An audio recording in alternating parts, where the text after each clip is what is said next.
There is something stuck in my eye and I can't get it out and it hurts and I hope it's just an eyelash. But, ow, my body's failures aside. Guys, welcome back. It is Friday night. It is time for another episode of Good Mav Ugly. I am your host. You might know me as Mav. You might know me as Spencer Bakuli. You might know me as the editor-in-chief of Bounding Into Comics. Either way, I am here for the next 2 or so hours to hang out with you guys, shake off all the bullshit that we went through throughout the week. You know, things are getting bad around the world. All of our favorite franchises are being, run roughshod over. But that doesn't mean there aren't still good things out there, still things that we can, be excited about and enjoy and celebrate and all that sort of fun stuff. So that's why you're here, or let me rephrase that. If you're here and you're a longtime viewer, you know why you're here. If you're new here, glad to have you. And yeah, hopefully we can kick your weekend off right. Guys, we've got sort of a lot to talk about tonight. Obviously, the big topic for this stream will probably be the giant change that's happening over to Super Sentai over in Japan. We'll also probably talk about, the whole new Japanese proposed policy about creative freedom and all that stuff regarding entertainment. And then, of course, if we have some time, there's other stories out there. We can talk about the fact that somebody is getting a felony for accidentally handing out a Grendel comic. We could talk about everything out there. Either way, that's the format of the show. We've got some topics, but it's mostly for me to hang out with you guys. I want to hear what's on your mind. Let's talk about what you guys have got going on. So if there's anything on your brains that you just want to get out there, let me hear it, let us have it, and we'll roll with it. But aside from that, yes, guys, I know I'm a little late this evening. That was mainly because, in case you didn't catch it, Andrew was just on, he's on 2 different live streams this weekend, and I already forgot which one he was just on. He was just on... who is this? This is the Comics League show. So he was just on Comics League. He was talking all things comic books, talking about Blue Shift. If you haven't yet, go get Ripazine number 5. All the merch is starting to come in. It's getting fulfilled. The books are on their way from the printers. Ripaverse will be sending those out soon. Go support our boy with his very first comic book, published comic book at the very least. And so, yeah, I was over there, hanging out there, supporting him, watching him, and I kind of just didn't want to, split my attention, right? And be like, oh, I'm going to go live and also go over here. It would have been messy. So I just waited for him to be done with that. Then I had to make the thumbnail, and then we're here. But either way, don't worry. It's not a major disruption to the scheduling or anything. That was just me hanging out with a friend, if we will. But yes, guys, aside from that, or rather that all said, let's get into you guys. Let's see what you guys are up to. Let's say hello to everybody while I adjust the camera just a little bit. All right, let's see. Starting off with Tehillim. How are you, buddy? Shalom, and good to see you as well.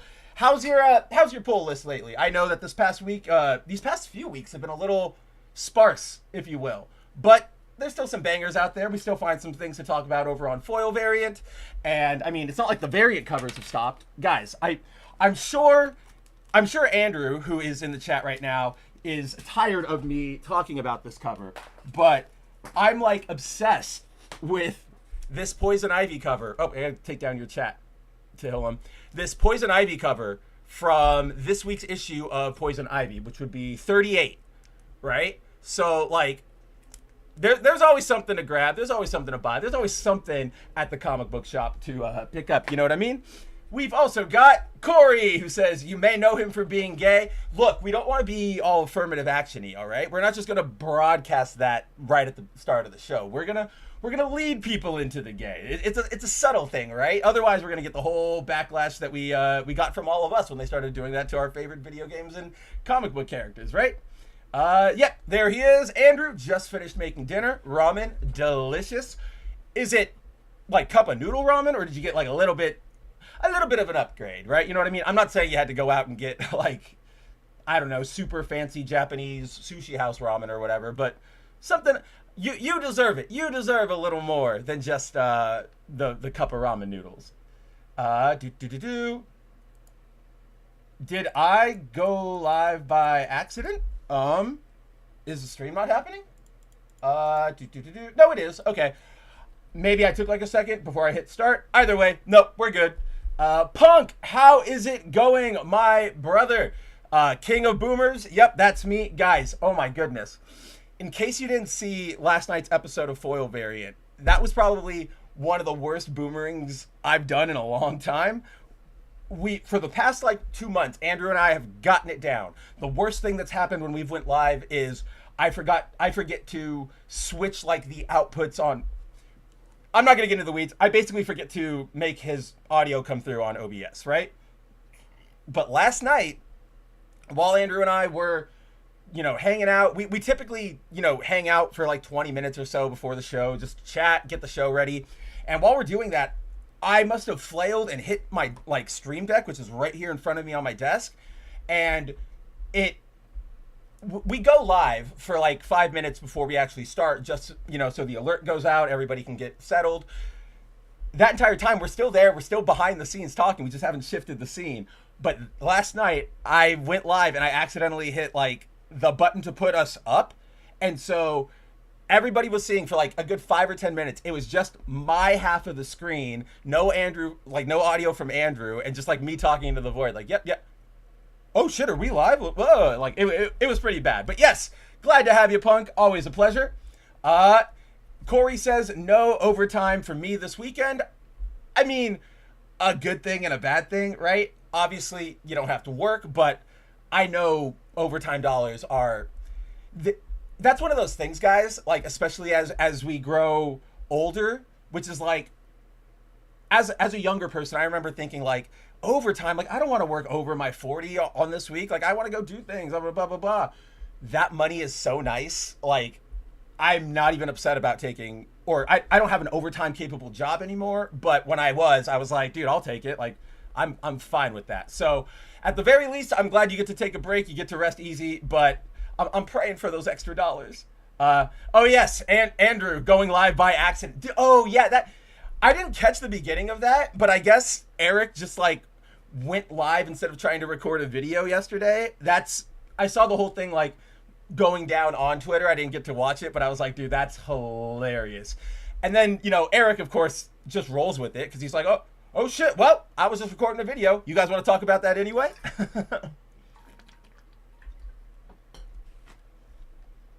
There we go. Andrew says, like actual ramen, not cup noodles or Maruchan. I found recently, which is like duh, but Costco always has great stuff. They've got awesome udon noodles for ramen, or they've got like the udon noodles for stir fry kits. It's all delicious stuff. That's all I'm saying. But I'm glad it is not just cup noodle, even though there would be nothing wrong with that, right? Like I don't care if you have to budget and that's what you're eating, or I don't care if that's what you prefer. I'm speaking from a place of like, there's so much salt in that stuff, guys. If your body can handle it, good for it. I know that like nowadays at 35, if I try to like sip the broth of cup noodle, I feel like I need to go to the hospital. Sort of the same way I feel if I drink a super sweet liqueur type of drink, right? Or like a cocktail, like the fruity cocktails. I can do like a daiquiri, right? You can do a margarita. But once you start doing like the like AMFs and you're throwing in all the syrups and stuff, like, and all the sugar content is just roiling to the top, it can get bad. When I was of legal drinking age, this story did not happen when I was in high school. Everybody obey the law. But when I was of legal drinking age and got my very first hangover,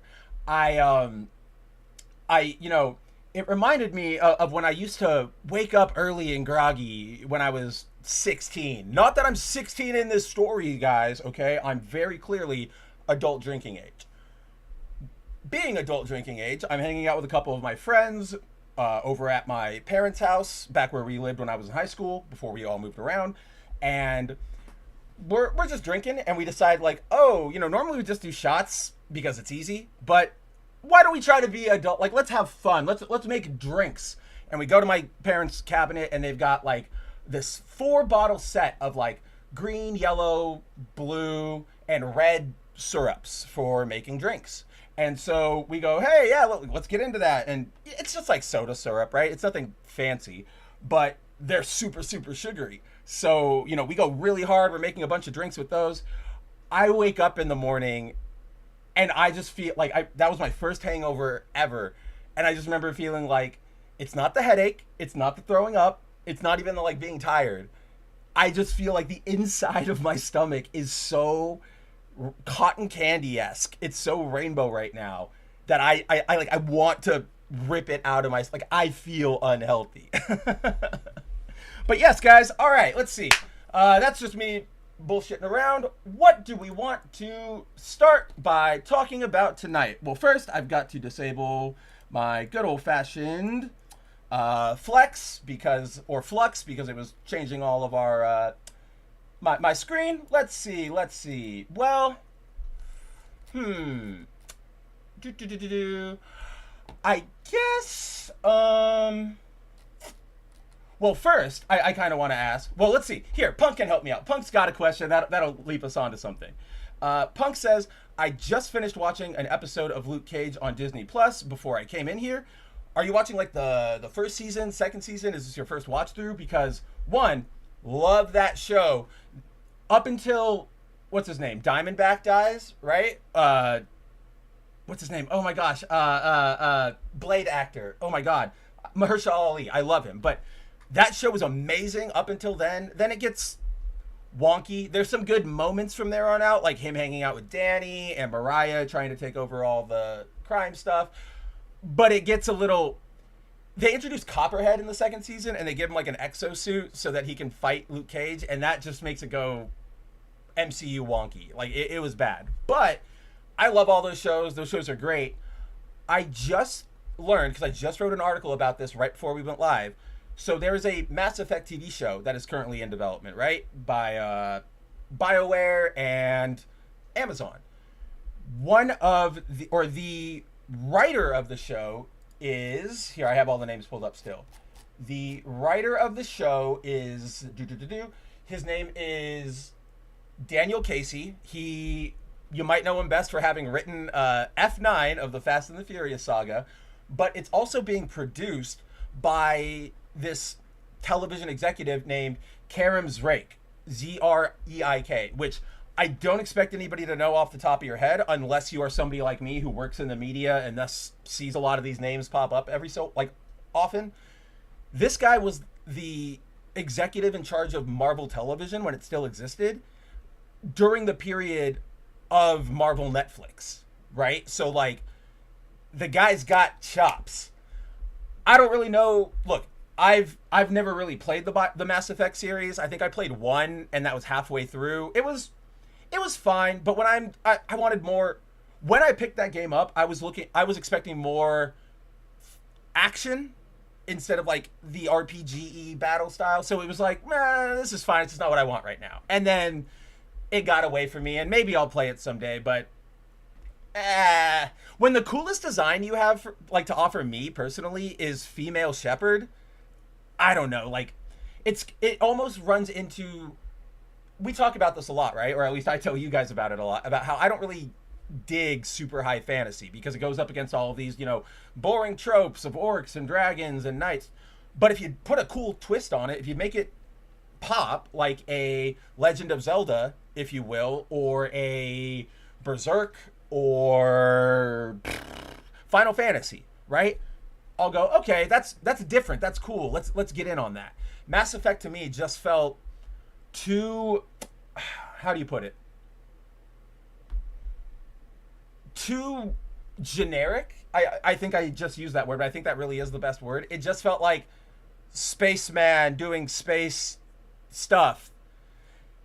And so I was just like, I don't know. I like Halo, I like Star Trek, Star Wars. I read all the books and stuff, so I kind of was looking for a little more flash and panache out of my video game.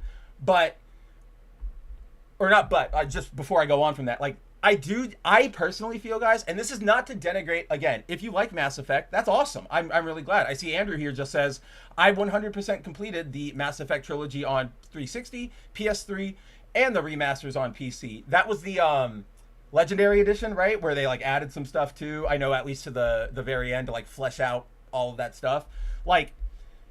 If you like it, There is nothing wrong. I have no ideological or craftsmanship problem with these games at all. I actually think they've got some cool stuff, and I'm glad people really like them. It's just, It's not for me, and I personally think that a lot of its popularity, again, if you like it, you like it, and there's nothing wrong with it. But I think a lot of its big popularity came from the fact that it was very normie appealing, right? And if you're a normie who maybe gets your, sci-fi media, you get maybe, the Star Wars movies, maybe like J.J. Abrams' Star Trek, maybe you watch a show every so often on like ABC or whatever. People randomly do that. Like, for example, my my biological father, when he was still alive, I remember I had to stay with him for a little bit while I was apartment hunting, normal stuff. But I come home one day from like looking at apartments and stuff, and he's like, "Oh, hey, you're back. I got dinner up. You want to watch this? I'm about to watch my show. You want to watch it with me?" And I'm like, "Why not? 30 minutes. I ain't got nothing to do."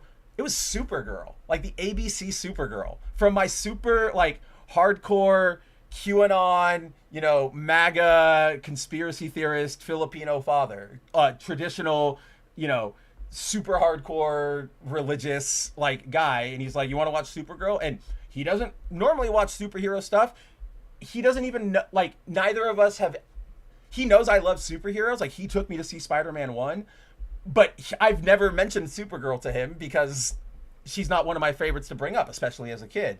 And so for those audiences that are like that, right, where they're kind of just your average viewer, I can definitely see how Mass Effect is like, whoa, this is so cool. It's so deep. There's so many politics and so many blah, blah, blah. But for a lot of us, we go, well, I've seen The Matrix, and I know the Borg, and I know, DC even. I know Darkseid. So that's just my opinion on it. But more to the point, that's a pretty good sell to me for that Mass Effect TV show. Like, that's a solid producer.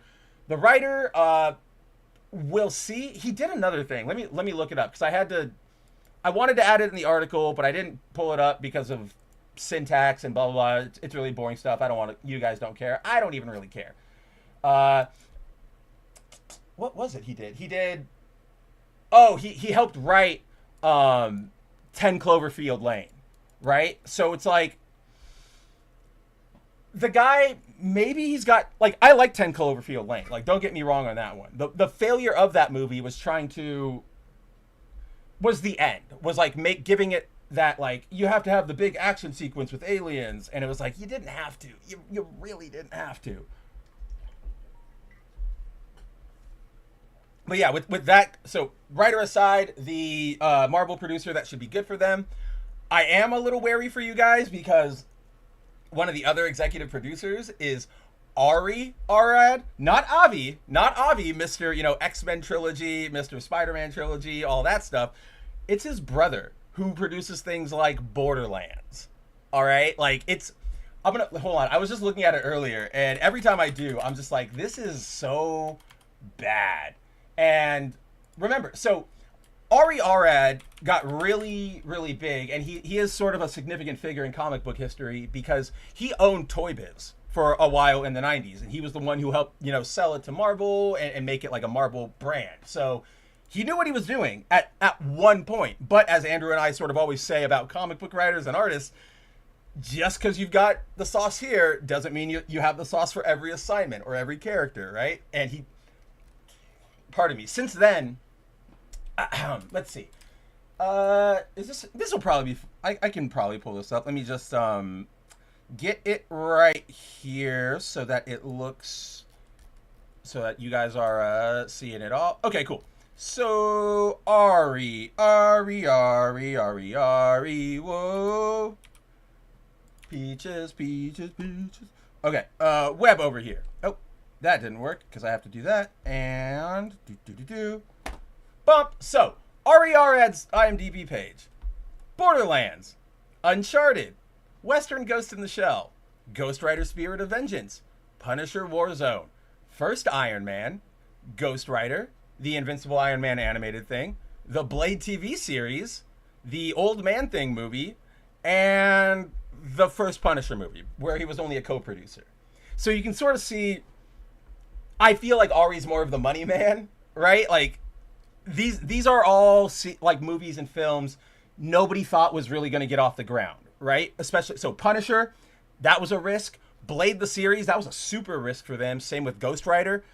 Even though the MCU is popular today, Iron Man was a giant swing for everybody involved, from Universal to Marvel Comics themselves. Like that was really swinging for the fences. So I can see that. Warzone, nobody wanted that. Spirits of Vengeance, nobody. Ghost in the Shell, Uncharted, like these are all movies that are like no. The fan reaction is initially like, really? And so I feel like Ari's the guy you go to where it's like, just give us a chance, right? Like it'll do decent. Ari doesn't really care if it does like gangbusters. Ari's like, it'll do fine. I'll get $1,000 back on it. Let's do it. Like let's go for it. Let's see. Andrew says the Mass Effect novels are incredible. I actually didn't know they had any novels, but I will attest that, guys, if you haven't, like, check out not novelizations per se, which, those could offer what I'm about to talk about, but we'll get into it. If you have a franchise that expands its media, whether through light novels or or like web, like big long story updates, sort of like Marvel Rivals does, I highly, highly recommend delving into them, right? And that's not me, for example, Zero here says, Mass Effect, not my field. Totally fine. And I'm not here to say, go read the novels and it'll change your mind. Like, that's not what I'm saying. But if you're a fan of Mass Effect, you'll, like, get so much out of those novels. It'll give so much context and build upon it. And while I haven't done it for Mass Effect, but I read all of the Halo novels when I was a kid. Like, those are some of my favorite sci-fi books. If you go read a lot of the, Marvel and DC will do novels that are like completely original superhero stories, Batman, Spider-Man, whatever. They're not canon per se. They're just an adventure. Those actually turn out to be really good, like a lot of the fucking time. And it's pretty interesting. Luckily those novels aren't like the big fat, tiny text John Grisham's or whatever. They're pretty easy to roll through, but yeah, tie-in books are almost always good. This reminds me, there's a tie-in novelization of the first, or is it? It's Spider-Man 2, because that's the one where Pete gives up the suit and he like gives it to, or in Jonah finds it or whatever. So if you guys remember here, I can just pull it up because that's what we do over here. Hey, look, I had my own stream up. Spider-Man 2 sells suit to Jonah, or Jonah suit. Man, why are you giving me? I don't want any of that. I don't want the video game. Get out of here. Spider-Man 2 movie, Jonah, like, find something. That's what it is, right? It's like, hey, he found something. Okay, is it this?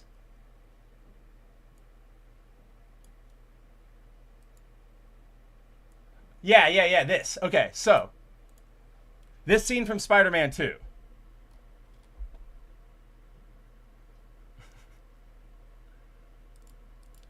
Which is like, still, this, like, even if you guys don't like the Raimi movies, if you're a Spider-Man fan, you literally cannot deny that this movie casted everybody so perfectly, from Elizabeth Banks as Betty to fucking Simmons as Jonah, and then what's his name as Robbie. I'm so sorry, I'm blanking on his name. Like, it's so good. Why are we even having this stream? Why don't we just watch Spider-Man 2? Let's do that.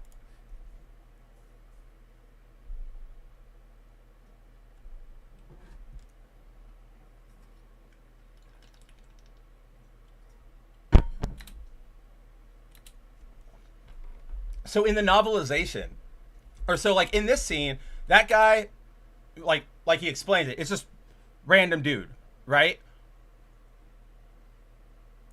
And he asked Jonah for some money. In the novelization, they reveal that is supposed to be Namor, right? Like that's how he found Spider-Man's suit and everything. He's living. If you guys remember, Namor's sort of not origin, but his like first superheroing. Like those old Submariner comics, they revolved around Namor being like he loses his memory, and so he goes on to land and he's like, I don't know who I am. And he starts using his powers to help people, not knowing everything. And then like Cap comes back and all that, jogs his memory and yada, yada, yada, yada, yada. But yeah, like that was I've always kind of liked that little bit from the novelization, even though this guy is not necessarily who I would cast as Namor, of course, but I also don't think that was too deep of an embedded like thing. It's just one of those fun little like, oh, that could have been neat, right? Like another world.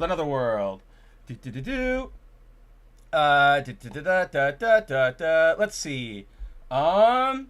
Zero says he is playing Shantae's Risky Revolution. Hey, like I said last night on Foil Variant, those games are fantastic. I hate their naming scheme because they don't tell you, like, there's no 1, 2, 3, 4, 5. So it doesn't make any sense to me. Or not, let me rephrase that. It doesn't have any numbers. So it just has subtitles. So when I'm like, oh, I want to, play through Shantae or I want to play the next one, I have to like go to Wikipedia and run through the dates. And it's just like, too much for me to want to play like a game right off the cuff. Give me 1 second. It's that time of the show where I gotta turn on the air because it didn't take the first time.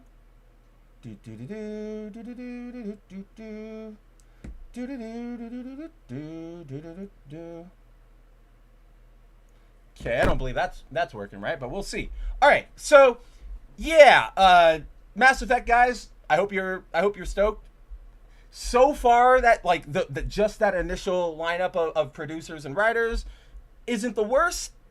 It's great with that Marvel guy. The other guys, I'm kind of like, but we shall see. It's way too early. We don't even know like who the actors are, who the director is going to be, yada yada. We got a long way to go before we can even start thinking about Mass Effect, and I'm not the right guy to do it because I haven't played them. Punk says, I saw there was going to be an Orphan Black spin-off series coming out on Netflix. It was listed in the coming soon section.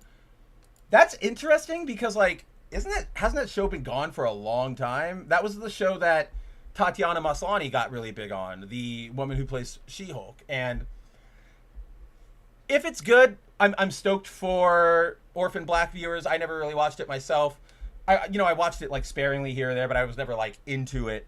But I always get wary when this kind of stuff happens. When they're like, it's been 40 years, we're doing a sequel. Because rarely does it pull off with any sort of grace or style or non-gross way. You know what I mean? For example, Superman 3 or Superman 4 Quest for Peace, Superman Returns, direct sequel, kind of really missed the ball on that one. Or you could go to Star Wars, which was like Episode 7, Force Awakens.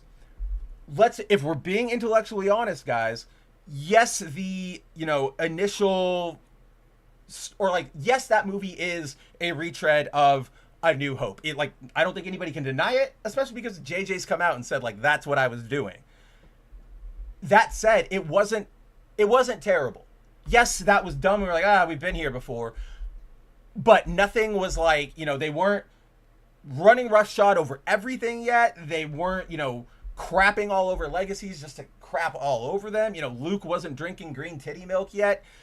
It was fun. Like, it was good. I genuinely, I will say, I'll go on record, like, as I do all the time, I liked The Force Awakens. I got out of that movie and I went, all right, that was fun. I'm excited to see what comes next. Obviously, nothing good came next, but that's not necessarily its fault. You know what I mean?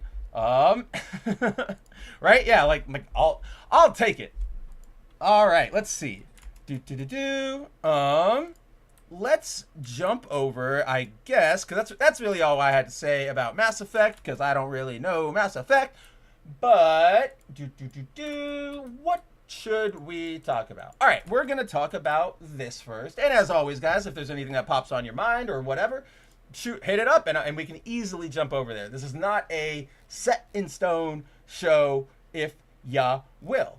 Where is this article that I'm trying to pull up for us to look at?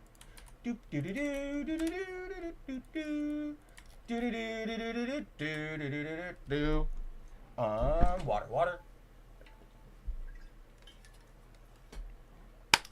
All right, let's see. Let's go. Let's start, massaging around or circling around tonight's main topic, I guess. First off, I want to start out with a genuine sort of like weird shout out. Credit where credit is due in the name of of positivity and everything, right? So, you might have seen this earlier this week if you are a reader of Bounding into Comics, but we have just seen, courtesy of a leak from somebody on like Monday or Tuesday. All right, so Power Rangers. Long story short, we've talked about this a lot, but Hasbro bought Power Rangers in like 2017, 2018, 2016, around there. When they bought that brand, it was bought solely and exclusively by their CEO at the time. And what I mean by that is he straight up was like, I want it, I'm buying it. He didn't talk to anybody else in the company. He didn't, like, it was literally nobody on the board had an opinion, no investor, anything. He just like came to the office one day and went, we have Power Rangers now. And insiders have, come out since, and they're like, we didn't know what to do with it. Like, we didn't want it. Not that it's a bad brand. We just didn't want that in our portfolio. It's not necessarily something we really, really, get into, the live action-y stuff. And so right after that, like literally like 2 weeks after that purchase went through, that CEO dies. So now it's like we're stuck with it. All right, like we can't do anything with it.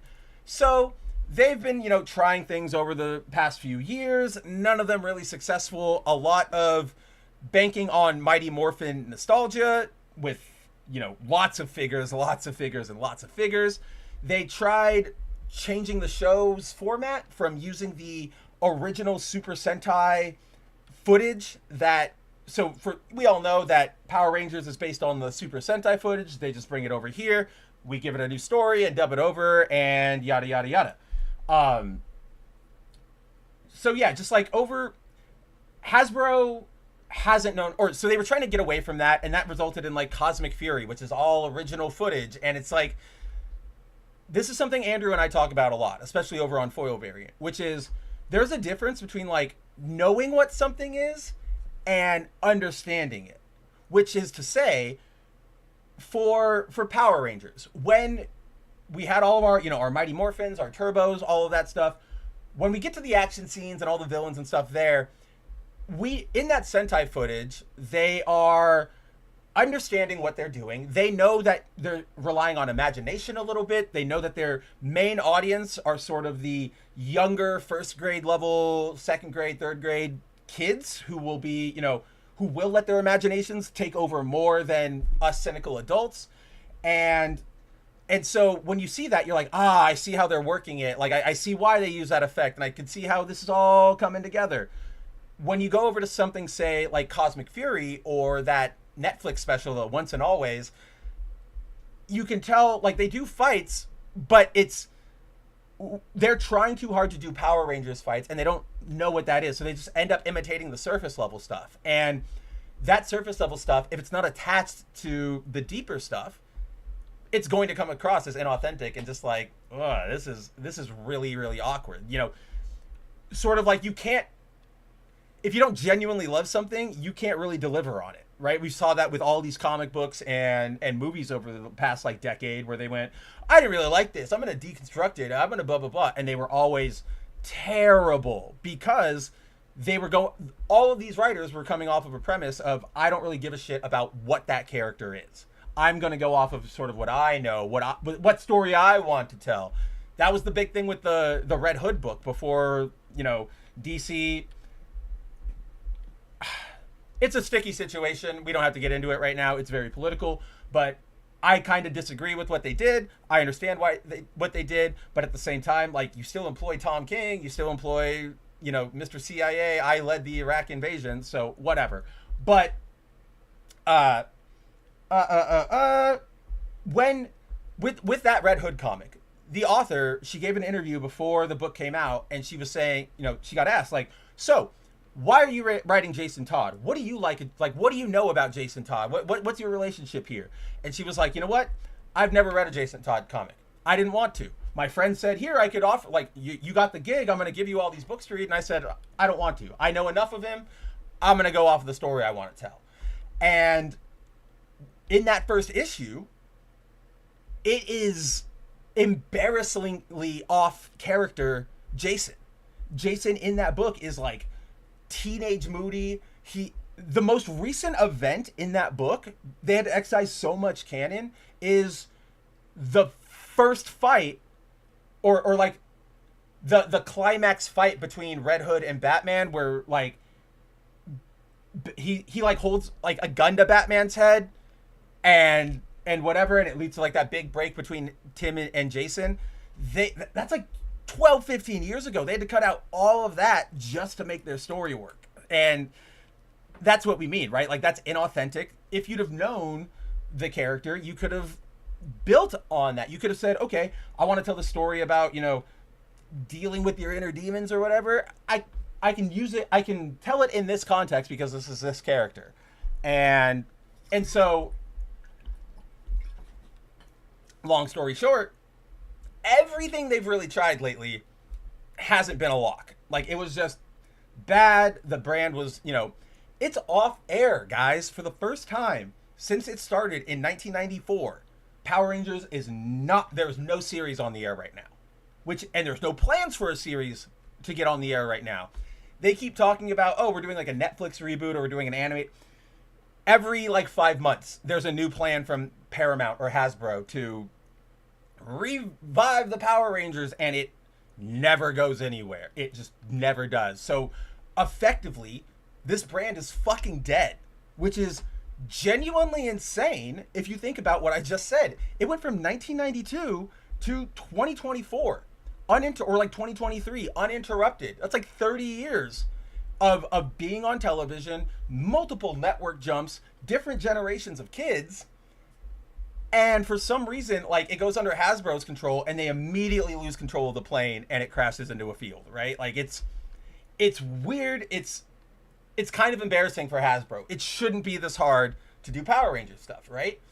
So, last year, in service of all this, Hasbro announced out of nowhere that they were giving the license for the manufacturing of toys, so action figures and like play prop accessories and that sort of stuff.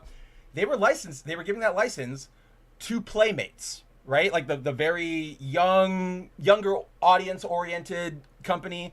They did make the 1980s Teenage Mutant Ninja Turtle cartoon toys, but that was still really kid oriented more than anything.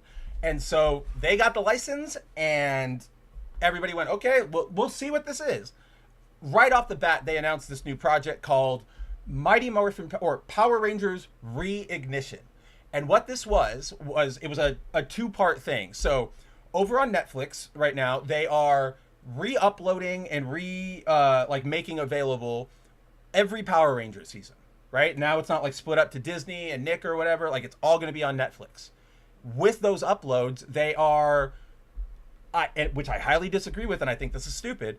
They are running it through AI post-processing. So, you know, they're AI upscaling it. They're adding certain like special effects. It's not great. I've seen some, you know, clips here and there. It's about what you would expect. That's whatever, right? Like, but then there's the toy line from Playmates. And for both of these, they're not just like, this was the first, when we discovered this reignition stuff, when it was announced back at Toy Fair last year, this was the bit that made me go, because I initially reacted, right? Like, the baby toys? Like they make the little Playmobiles and like really? We're fucking cooked. And now, you know, Toy Fair came around, and I went, okay, maybe you got something. Because both Netflix, or this, not Netflix and or Playmates, but rather both of them through this initiative, they're not just tackling Mighty Morphin. They're going to go for everything. So they're just starting at Mighty Morphin because that was number 1. But then as soon as they get all those uploaded, then we're going to go into, I hate it because it's my favorite team, but the one season of Alien Rangers, and then, you know, Turbo and Ninja and just all of that stuff. So like that, I went, okay, that's something, right? Because Hasbro, for the entirety of their ownership, they just it's been Mighty Morphin Wank after Mighty Morphin Wank, which, like, okay, older folks like us in our 30s, 40s, we grew up with Mighty Morphin. That was the, of all the series, even though it lasted for 30 more years, that was the cultural phenomenon series. 100%. And we are in that age group of having more disposable income or even wanting to buy things for our kids if we had them. Uh, Shoot, one second. I like totally blanked on what I was trying to say there. Uh, Toys has Mighty Morphin Wink. Yeah, so they were Mighty Morph. That's all they would do. Everything was, here's another Mighty Morphin character. Oh, we're doing another game and it's Mighty Morphin. Oh, we're adding Rangers and it's more Mighty Morphin.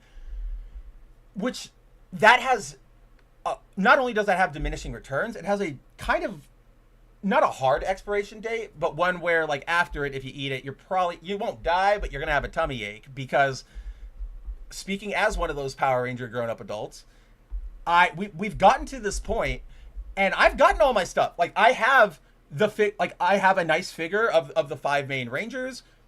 I don't need to buy another one.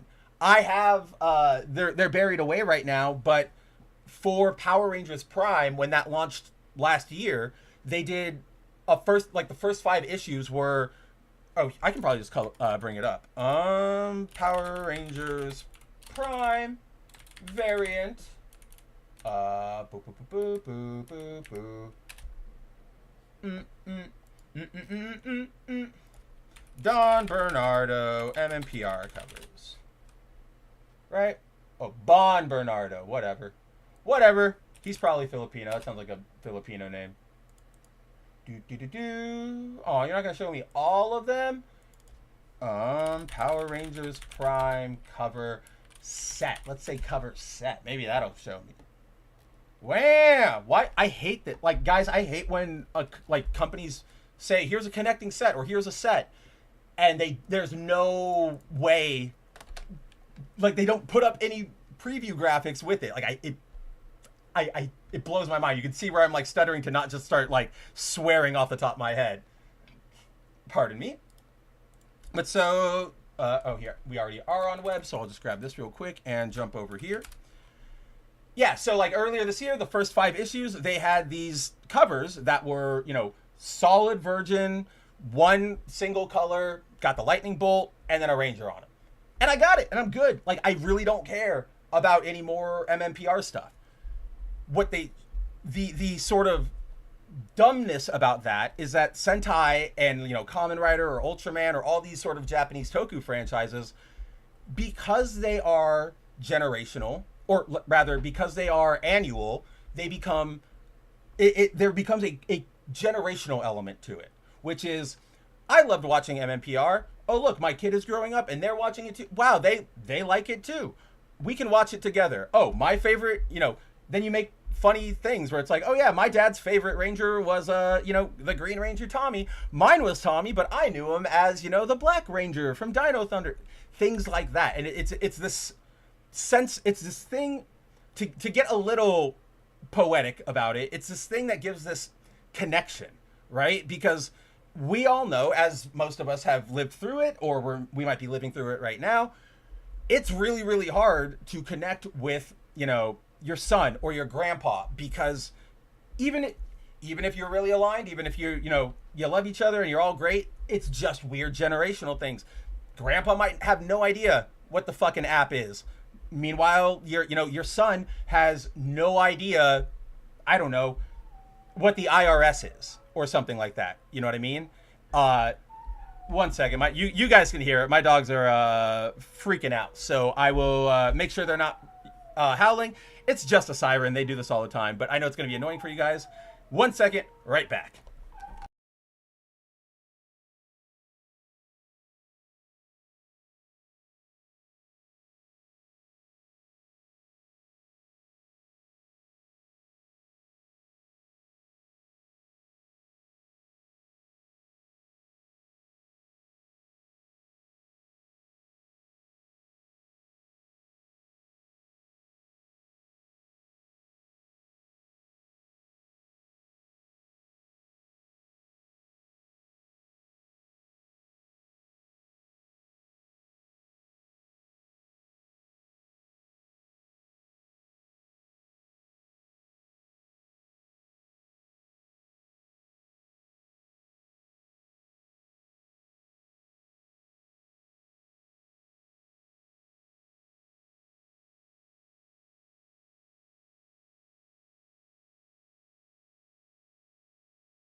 Oh boy.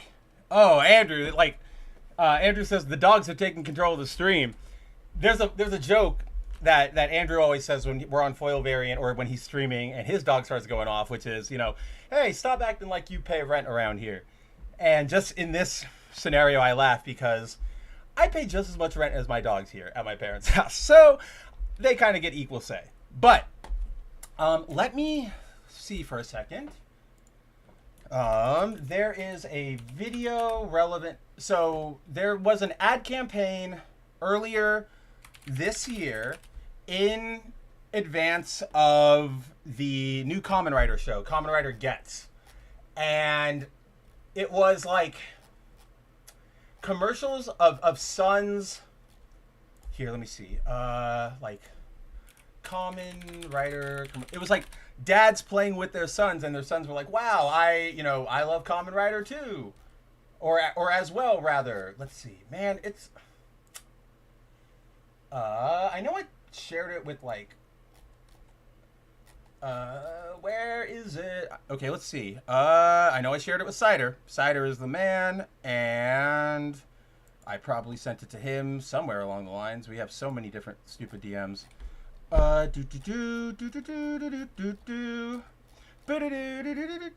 Like, this is so relevant to what we're doing, and I wish I could remember like what the whole ad campaign was, if you will. Oh, I think we're close. It sounds like Cider and I are talking about it right now in this DM that I'm looking at.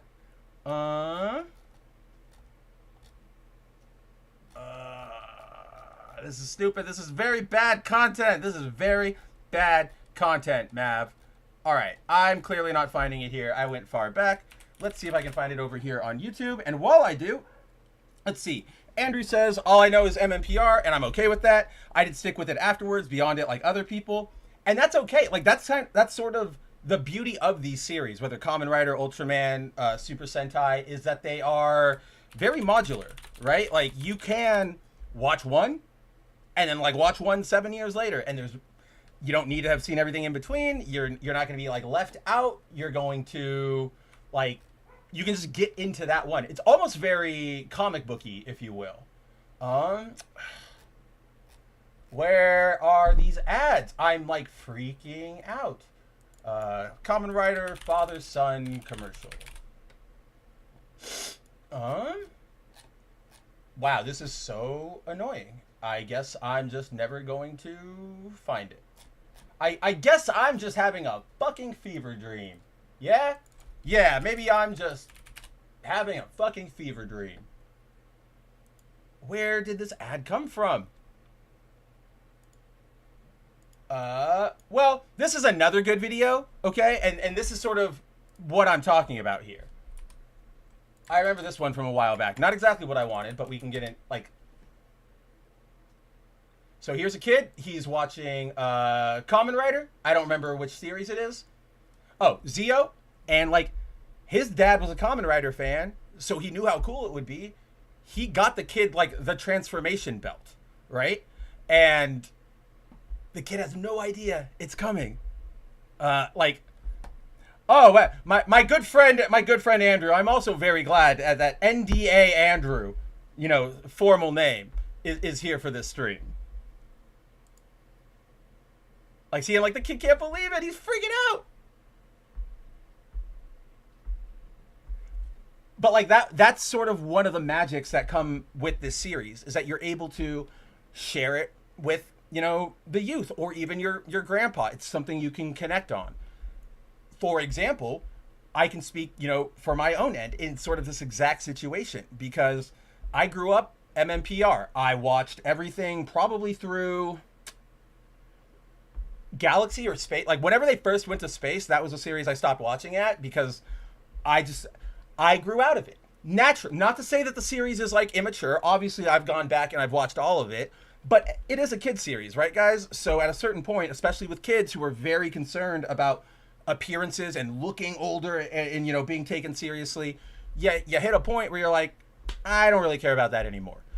And especially here in America, that came with the anime boom. Because then it was like, oh, I don't care about anything Western. Like, this is all stupid. And even though, Power Rangers being Japanese wasn't common knowledge to kids at the time. So even then we would go, this is cool, but they're still like, American heroes. Like, give me Dragon Ball, give me Gundam and that sort of stuff.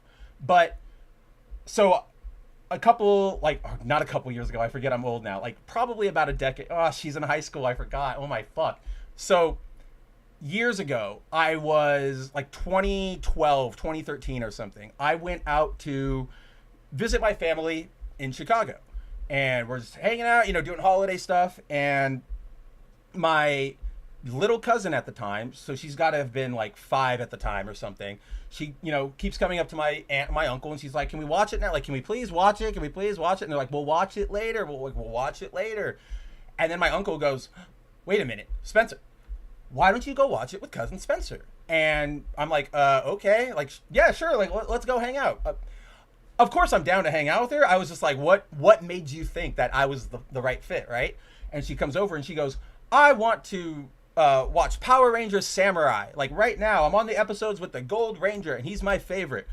So we sat down and we watched like 4 episodes of Power Rangers Samurai. And even though I have no idea how to talk to a kid necessarily, right? And I don't know what Samurai is about, I was able to go like, oh wow, I remember when I was a kid, I watched, the Green Ranger fight the Red Ranger, and he was a bad guy and things like that. And it was, it gave her a little bit of like, wow, like this is cool. I'm not weird for liking this. Other people I care about like this.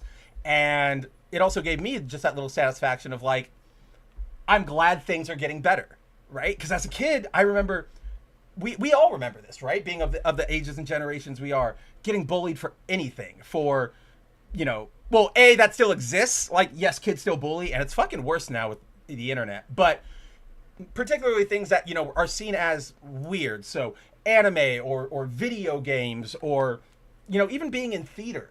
That, that was all stuff you would get picked on. So to see, like, a young little girl totally super happy and not caring about anything about, like, it's a boys show or, my friends think it's not cool. Like, it was just, it's nice. So it's one of those generational things. So for Hasbro to have fucked that up, it's like, that takes skill. It really shouldn't be that hard, because kind of like what I said before, it's just making, yes, admittedly, guys, well, Power Rangers varies, but every year Super Sentai does 52 episodes, a couple crossover episodes, so like one in the beginning of the season for the handoff, one with a common writer, that they always do, just the seasonal ones, and then they've got like 2 movies. So yes, their production schedules are hectic, do not get me wrong.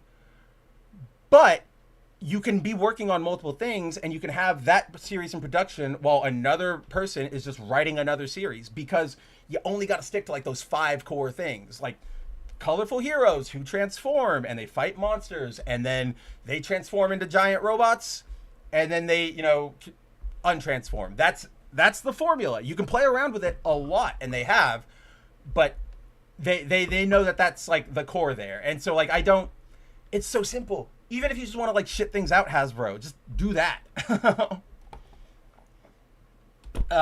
Wolf says that kid is going to remember that moment for the rest of his life. Like, it's so, what I love about this too, Andrew, because you're right, is he's not doing the like N64 kid freak out, right? But that to me doesn't diminish like the joy I can see in his face. Like, it's all internal for him.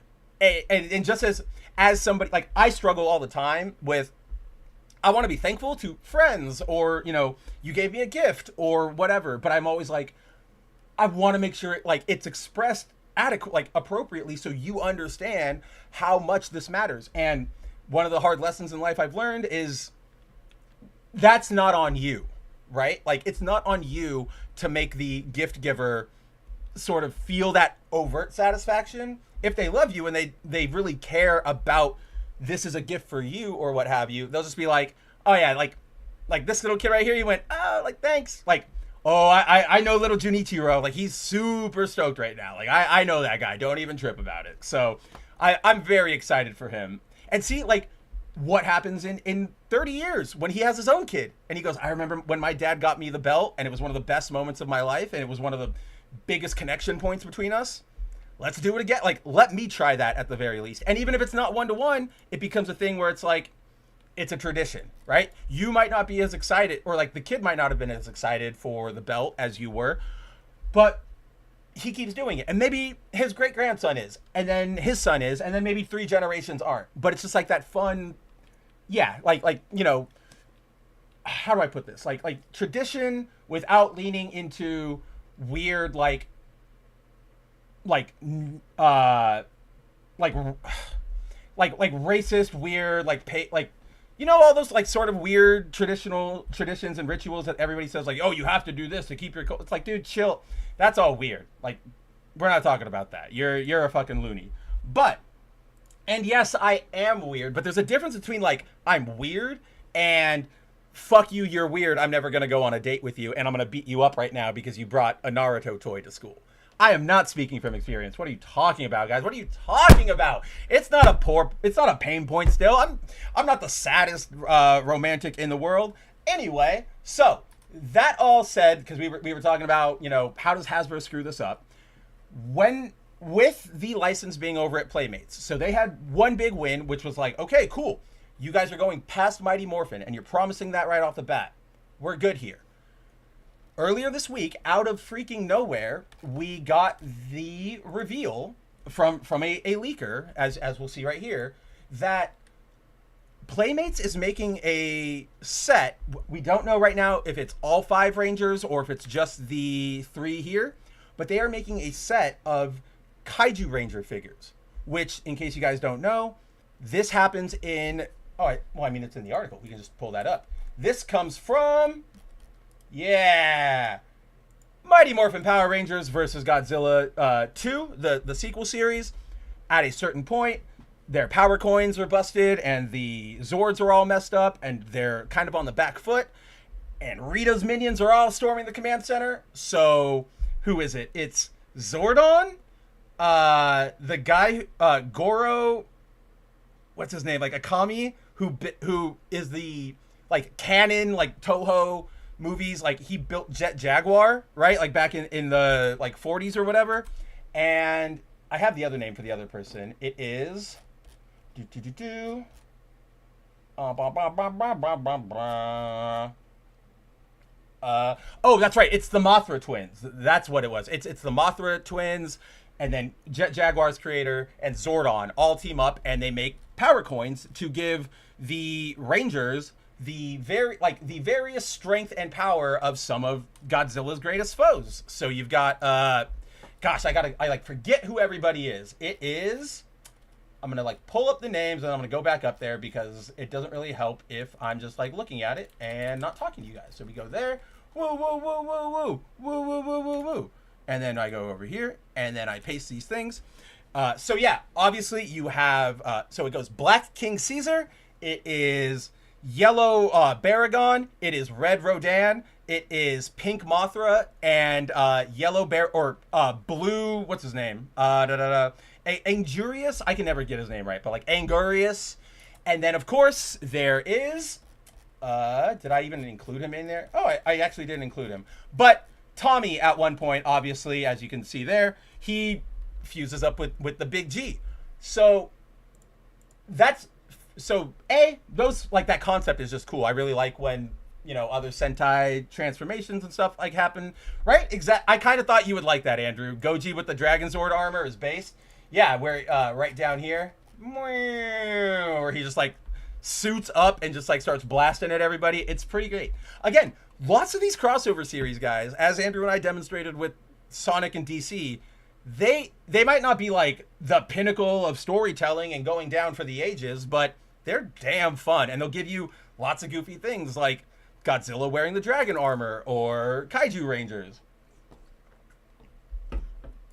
Is that what it is? Anguirus? And like, I legitimately, I'm one of those people who, like, I read a lot, so I know all these words, but I rarely like, oh, I've never said this out loud. I don't really know how to say it. And his name has always been one, especially because, like, when you have it in the Japanese accent too, it makes me go like, is that the pronunciation, or is that, like, if I do that, am I going to be doing a racism, or is that actually how it's said? So obviously these toys as we can see from the photo, they're not SH Figure Arts levels. They're not Hot Toys. But, you know, they're not even Lightning Collection. But that's okay, because, remember guys, Playmates never said that's what they were. They never, ever promised that. They've never made a figure like that, like a selection like that. This is exactly what they would make. More, and you know what? Honestly, these look pretty good compared to the figures we used to get as kids, where it was mainly just like arm moves up and down like this, and maybe like the legs. They've got ball joints. They've got bending at the elbows. Like, that's pretty good for a kid's toy. And of course, you've got the classic Freddie Williams art there on the packaging. I believe he did more packaging leaks. Let's see. Oh, it was just the blue one. So yeah, blue Anguirus, his packaging. So, yes, it is, you know, it is a Playmates figure. It's not the nicest. Yes, it's Power Rangers at a time when Power Rangers is sort of dead. But it's something about, and yes, I know we're still talking about corporations and businesses, but bear with me here. There's something about, like, Playmates got the license, and instead of just throwing it, like, you know, phoning it in, and going, okay, print 700 Mighty Morphin things, whatever. Not only are they're trying, right? They're going for all the other Rangers. The Kaiju Rangers have never had a figure. They've never, which is surprising, right? You would at least think something like Godzilla Fused Green Ranger would have gotten a figure. Like, that's easy money right there. So I really bring this up because it's almost bittersweet, because it's like I said, the brand is effectively dead at this point, unfortunately. But damn it, like, Playmates, for some reason, the Babby toy manufacturer, they are like, we recognize what this is. We really want to try with this. And even if this entire thing blows up and maybe they only get out, you know, their Mighty Morphin toys and these Kaiju Rangers, and then, I don't know, they go under, or Hasbro cuts it, or whatever. At the very least, they tried. And that to me is 400,000, you know, credits. Of course, if their entire business history was just them trying, that's a different story. But this is not, we've seen nothing like that out of Playmates so far. So I probably won't pick them up, because they are just unfortunately like a little too low quality, and I don't need to be adding more shit to my room right now. But I mean, like, if they go on sale for like $10 for the lot of 3, sure, I'll grab them. But either way, if you're a Power Rangers fan, it's good to know that somebody out there loves you. Even if it's fucking Playmates making their little preschool toys, right? Like, it's, somebody cares. It's the same thing like when Andrew gets like somebody makes the Emma Frost miniseries, or when somebody remembers Jubilee can do more than just fireworks. Jim Lee's X-Men is where she stopped just doing fireworks, guys. You don't need to keep doing that.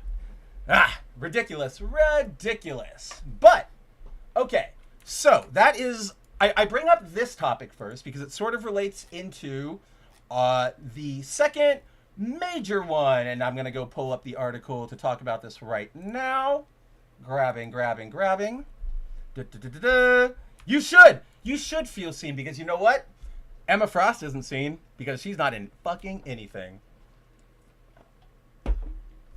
Oh, speaking of like Andrew and like not in anything, I'm getting a big kick out of this, guys.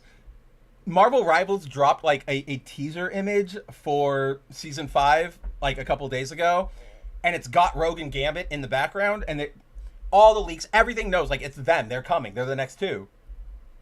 They just won't drop the trailer. They just won't formally announce it. Like, they keep dodging around it, and it's like they make tweets and they provide updates like, oh, this patch just went live, and it's like, you sons of bitches, like, just do it. Show me Rogue and Remy. I'm also I'm like really excited. The rumor on the street is that Rogue is going to be a support, which means she'll like heal and all that sort of stuff. And everybody's going like, oh, she should be a tank or whatever. She's a bruiser. And it's like, there's more to her than just holding on to the binary powers. Like, her power is mimicry absorption. So if they can pull off something like that, where I don't know, you use the move and for 10 seconds or 10 or 3 uses, you get somebody's, right or like mouse button 1 attack. Whatever that translates to controllers. But enough about Marvel Rivals. This is not a Marvel Rivals day, unfortunately.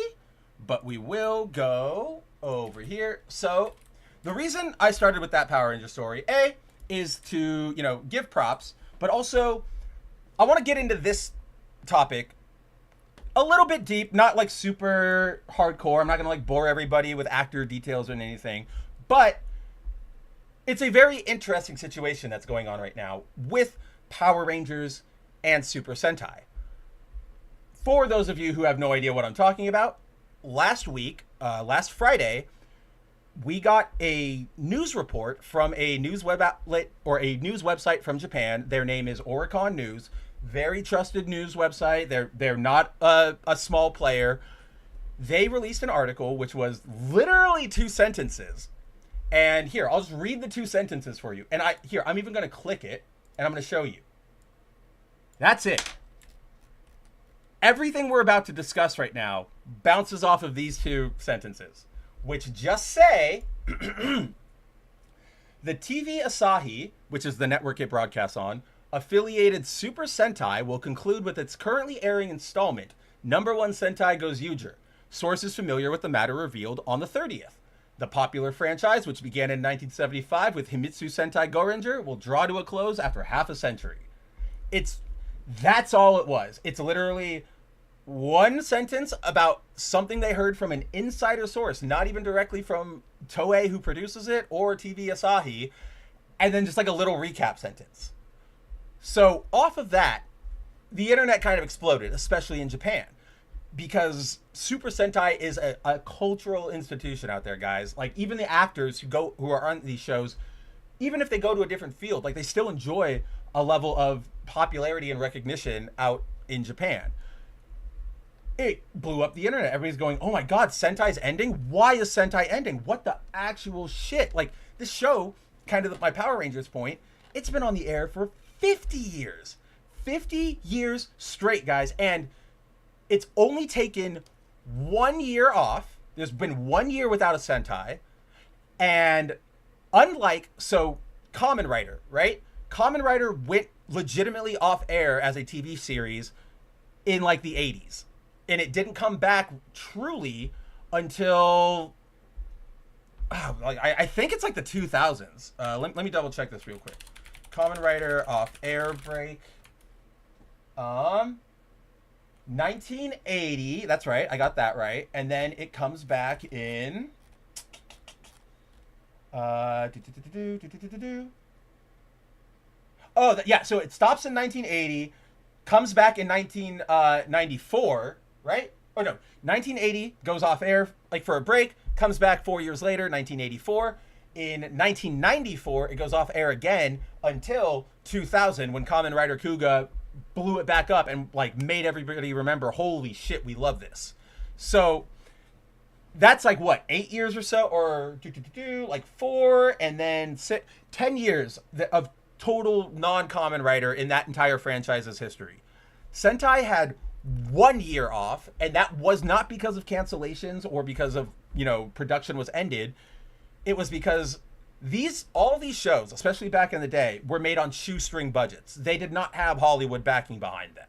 That's why a lot of the stunts or like a lot of the fights are very simple, and they take place in fields and what have you, because it's all about saving money. And hold on. And so in 1974, Toei had to make a decision. They had just worked with Marvel to launch Super Sentai. Actually, the what team is it? It is and I know if he was here, Timon would be able to get it, because that's probably one of the only things he still likes in life. But let me find it.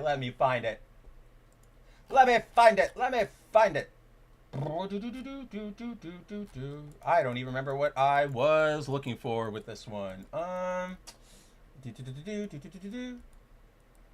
Rider. It was, what series was it? I'm pretty sure I know.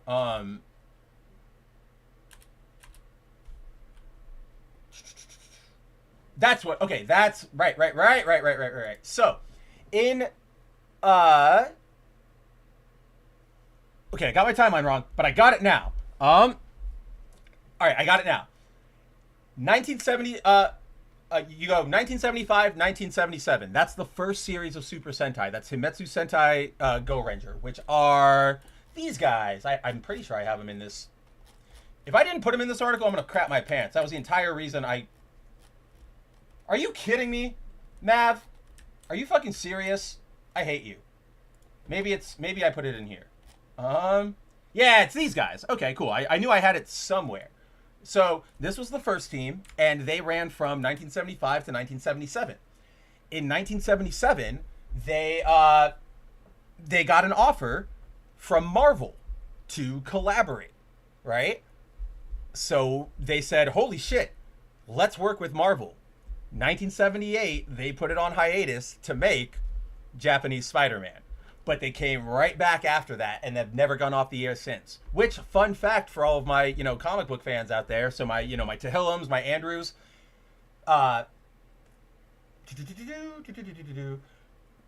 So, off of Spider-Man, Marvel tried to make their own their own tokusatsu show over in America, right? Like, they just wanted to bring the concept over. It didn't really get off the ground. They couldn't really make it work. So they just gave it back to Toei, and they went, do you guys want to use this? So Battle Fever J, as well as Denji Man and Sun Vulcan, are all co-productions with Marvel. So technically, if Marvel wants to, we could see like the Battle Fever J crew showing up in a comic, right? And then in case you guys don't know the Battle Fever J here, as soon as I show you, you're gonna be like, ah yes. Ah, yes, Marvel. Ah, yes, Stan Lee. I see it now. What? That's a picture for ants. That's a picture for ants, my friends. All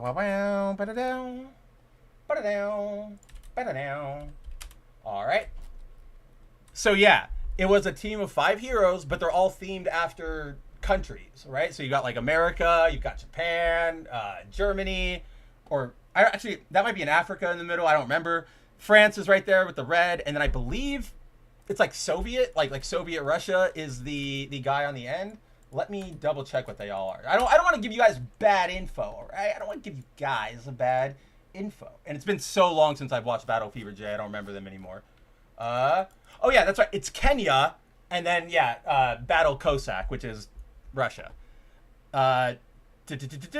So...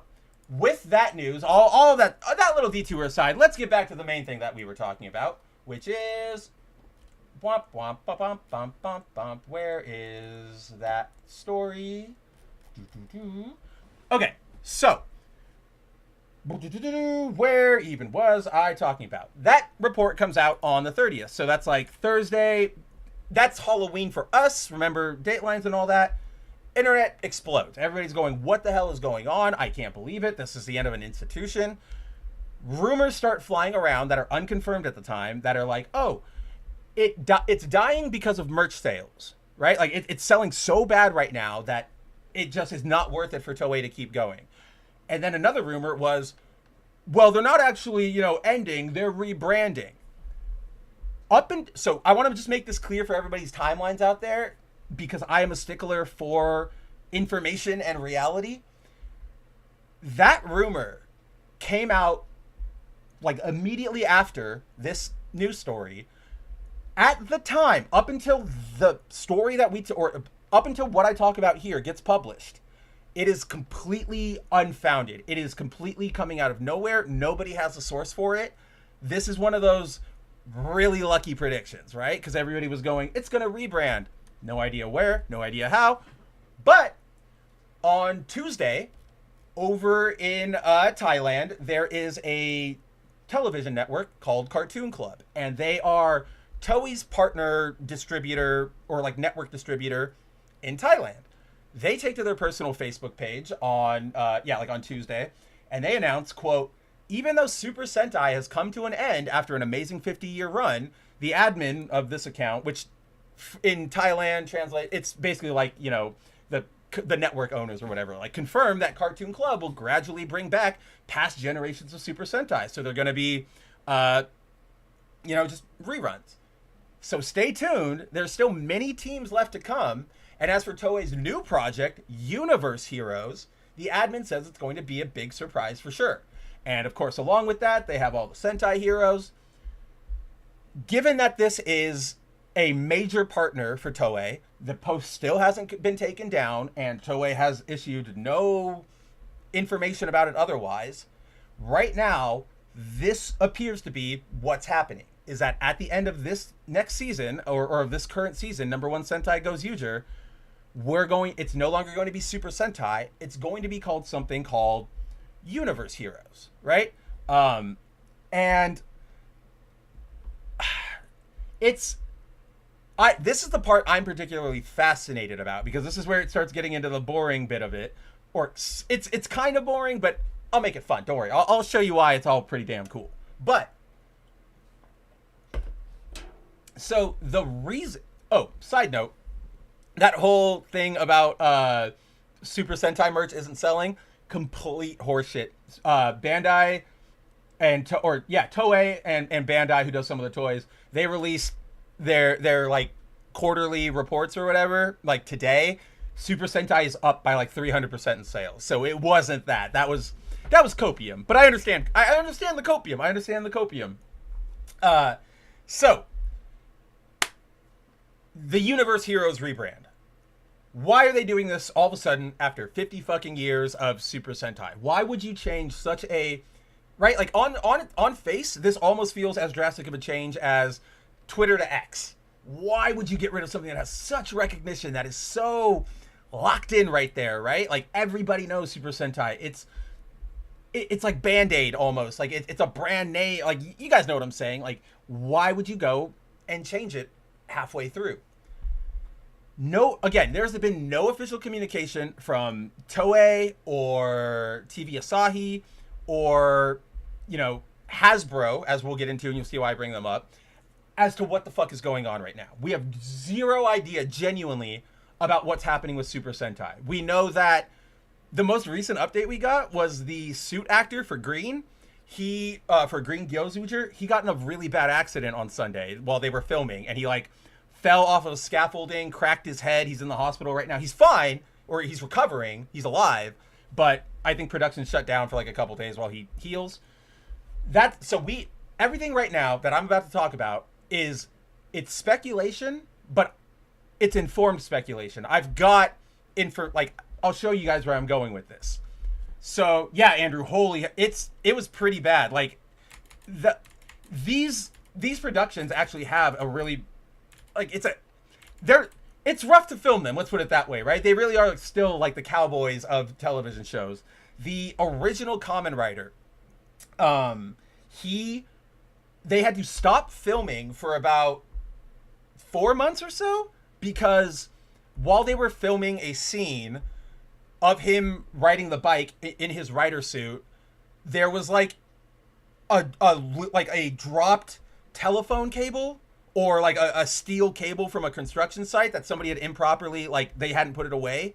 So when he went over it, the wheels kicked it up, and it wrapped around his leg, pulled him down, and then smashed the bike onto his leg and completely shattered it, and then drug him until the chain eventually stopped him, and then pulled his leg out, right? Dislocated his leg. It was brutal, and it led to a bunch of rule changes for how they were allowed to film in public. It was nuts. Yeah, dude, but you know what? That man is still performing that role to this day. He still pops up from time to time and goes, guess what? I'm the best. Transform! And shows the kids what to do. Let's see. Tahillim says, as long as Sentai gets no Admiral Holdo in charge, I don't think we're looking at anything like that. It's still going to be Toei. It's still going to be Super Sentai and all of that. Still the same continuity. We're just getting a name change. So I don't think we have to worry too much about that, Tahillim. But that is something to Like, keep in mind.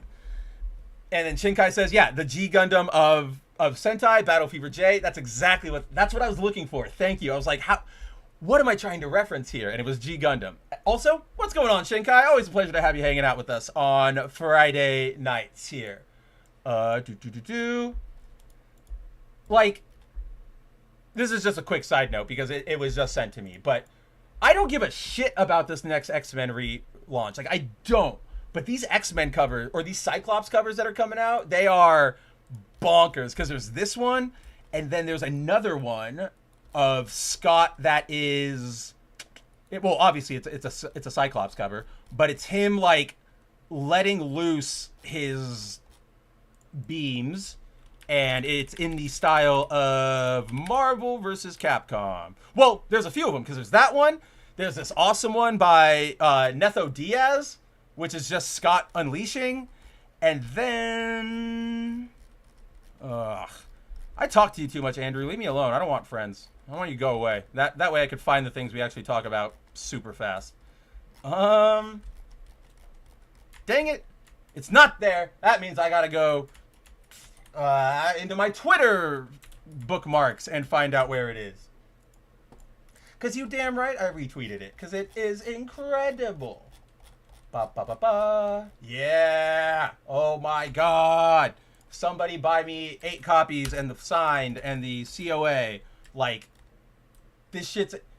And that's not, like, this isn't being made in collaboration with Marvel vs. Capcom anything. This was just, they asked the artist to do a cover and he said, bet.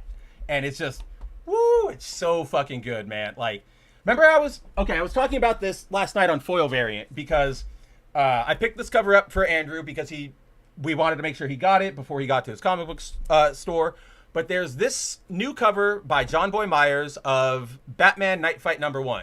And I was telling Andrew last night, like, more so even than John Boy's art, which is incredible, I'm like enraptured by his like color choice for the background, because he's the only person who has ever nailed the exact specific like yellow gold that is like my signature color, right guys? Like the where is he? Like it's damn it, I don't have him set up right there properly. So I have to go down here.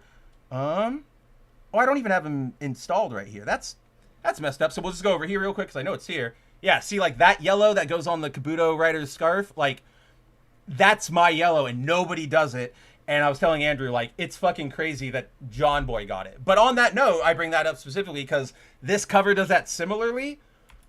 But still, John Boy nailed, because this one leans too yellow heavy. And it's this right perfect in between with orange and yellow. And honestly, this is so stupid, guys, but I like saw this the other week and I was like, fuck, this is the best descriptor and I kind of hate it. But this is so gay. This might be, nobody show this bit to Corey, all right? This is absolutely the gayest thing I will probably ever bring up on the stream if it would load. Yeah. So for all of my adults and maybe cooking enthusiasts out there, there's a brand of dishware, like cookingware, called La Crusette. It's amazing. It's like ceramic stuff. You make casseroles or whatever. Like I can't recommend it enough. If you cook at home, like if you're living on your own, you need one of these. But they make all their products in different colors, and this is called Nectar. And I saw this on like a flyer the other day, and I was just like, fuck.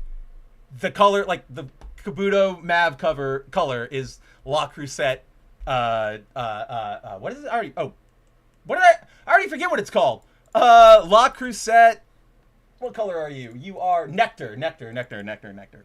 So, yeah, just a weird little thing that's been like popping up on my head lately. But back to this pot. Imagine somebody just like, oh yeah, we're going to the Bounding Into Comics like editor-in-chief stream, and he's there to talk about like anime and video games and like give us hard truths and like, talk to us. And this is the screenshot somebody sends you. It's like, let's talk about my favorite fucking cookware. All right, top 10 cookware.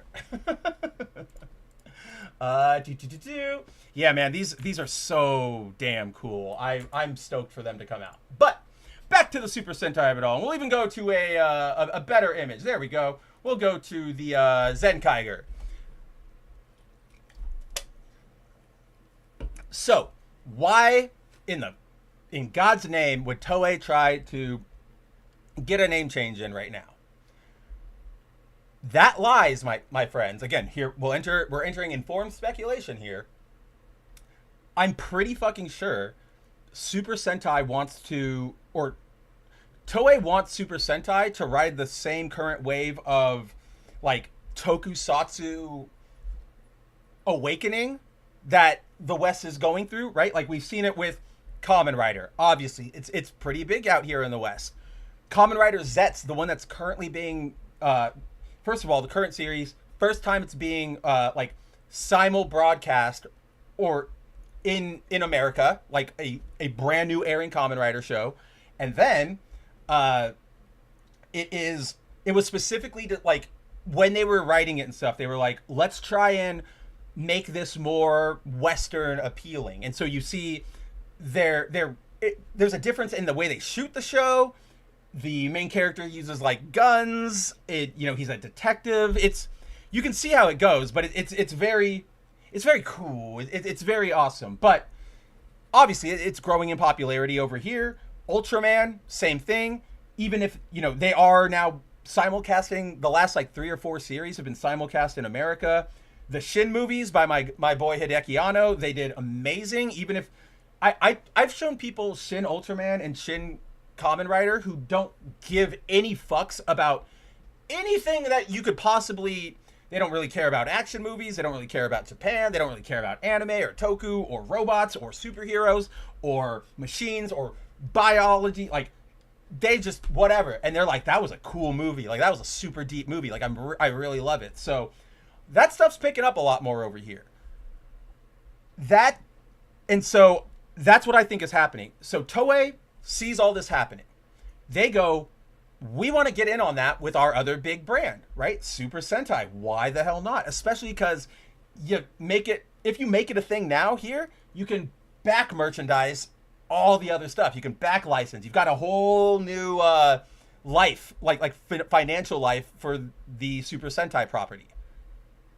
But the big sticking point comes in with the original licensing deal for Power Rangers back in 1992. I'm not going to pull it up because it is very not interesting for you guys to look at. But if you go to this Bounding Into Comics article, Super Sentai Not Dead, instead rebranding as Universe Heroes, and it's likely due to original Power Rangers contract, you'll find it right here. It says, per the official licensing contract signed in 1992.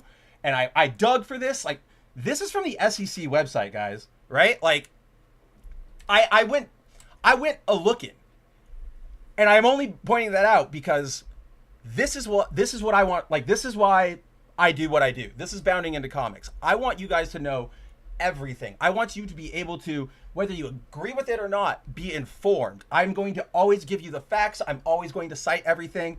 I'm not like these fucking losers like Pirate Nation or Smash JT or whomever the fuck who just react and go, oh, blah, blah, blah, blah, blah, blah. Intellectual honesty is the key here, and so is facts. And so that's what I've got you. That's just my promise to you. I've always got you. But anyway, getting into the agreement here, yada, yada. Yeah, so you guys literally do not want to look. I guess, I don't know, maybe I'll highlight things. But, no, because I just wrote it all in here. But basically, so we'll go to Forever Red here. In the original contract, no, see, now it kind of feels like I do need to show you guys because now I'm not like pointing it out. Let me highlight the right part. It is licensed rights. Bum bum bum bum. There, that's what I need.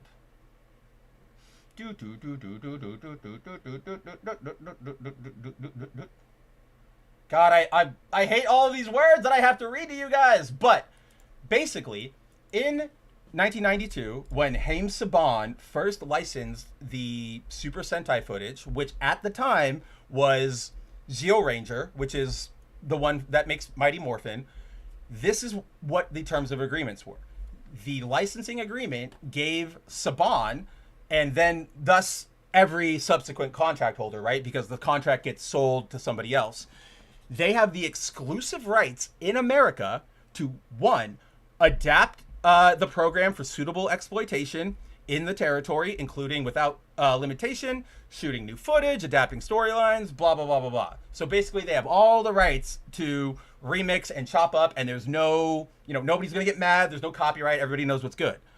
They also have the exclusive rights to distribute, exhibit, lease, license, market, sell, publicize, advertise, promote, perform, and exploit the program and all dubbed and other versions thereof, and all elements, parts, characters, characterizations, or character names therein, either apart from or in conjunction with the work, by way of all media now known or hereafter devised. Now I'm just doing all of it because I'm in it here, right? Including without limitation by way of television use, theatrical use, non-theatrical use, video cassette, disc distribution, and ancillary distribution use, including without limitation by way of soundtrack albums and phono records, music publishing, literary publishing, so-called merchandising rights, amusement and theme parks, and musical groups. Woo! God, I love this stuff, but I also hate how pedantic law has to get. So, what does that mean? That basically says, right now, we are giving Haim Saban the license to Zyurangers. There's also a very interesting bit here that could cause trouble for somebody if somebody really wanted to kick up a storm, because the specific thing that Haim Saban licensed is Zyuranger, which I don't believe is they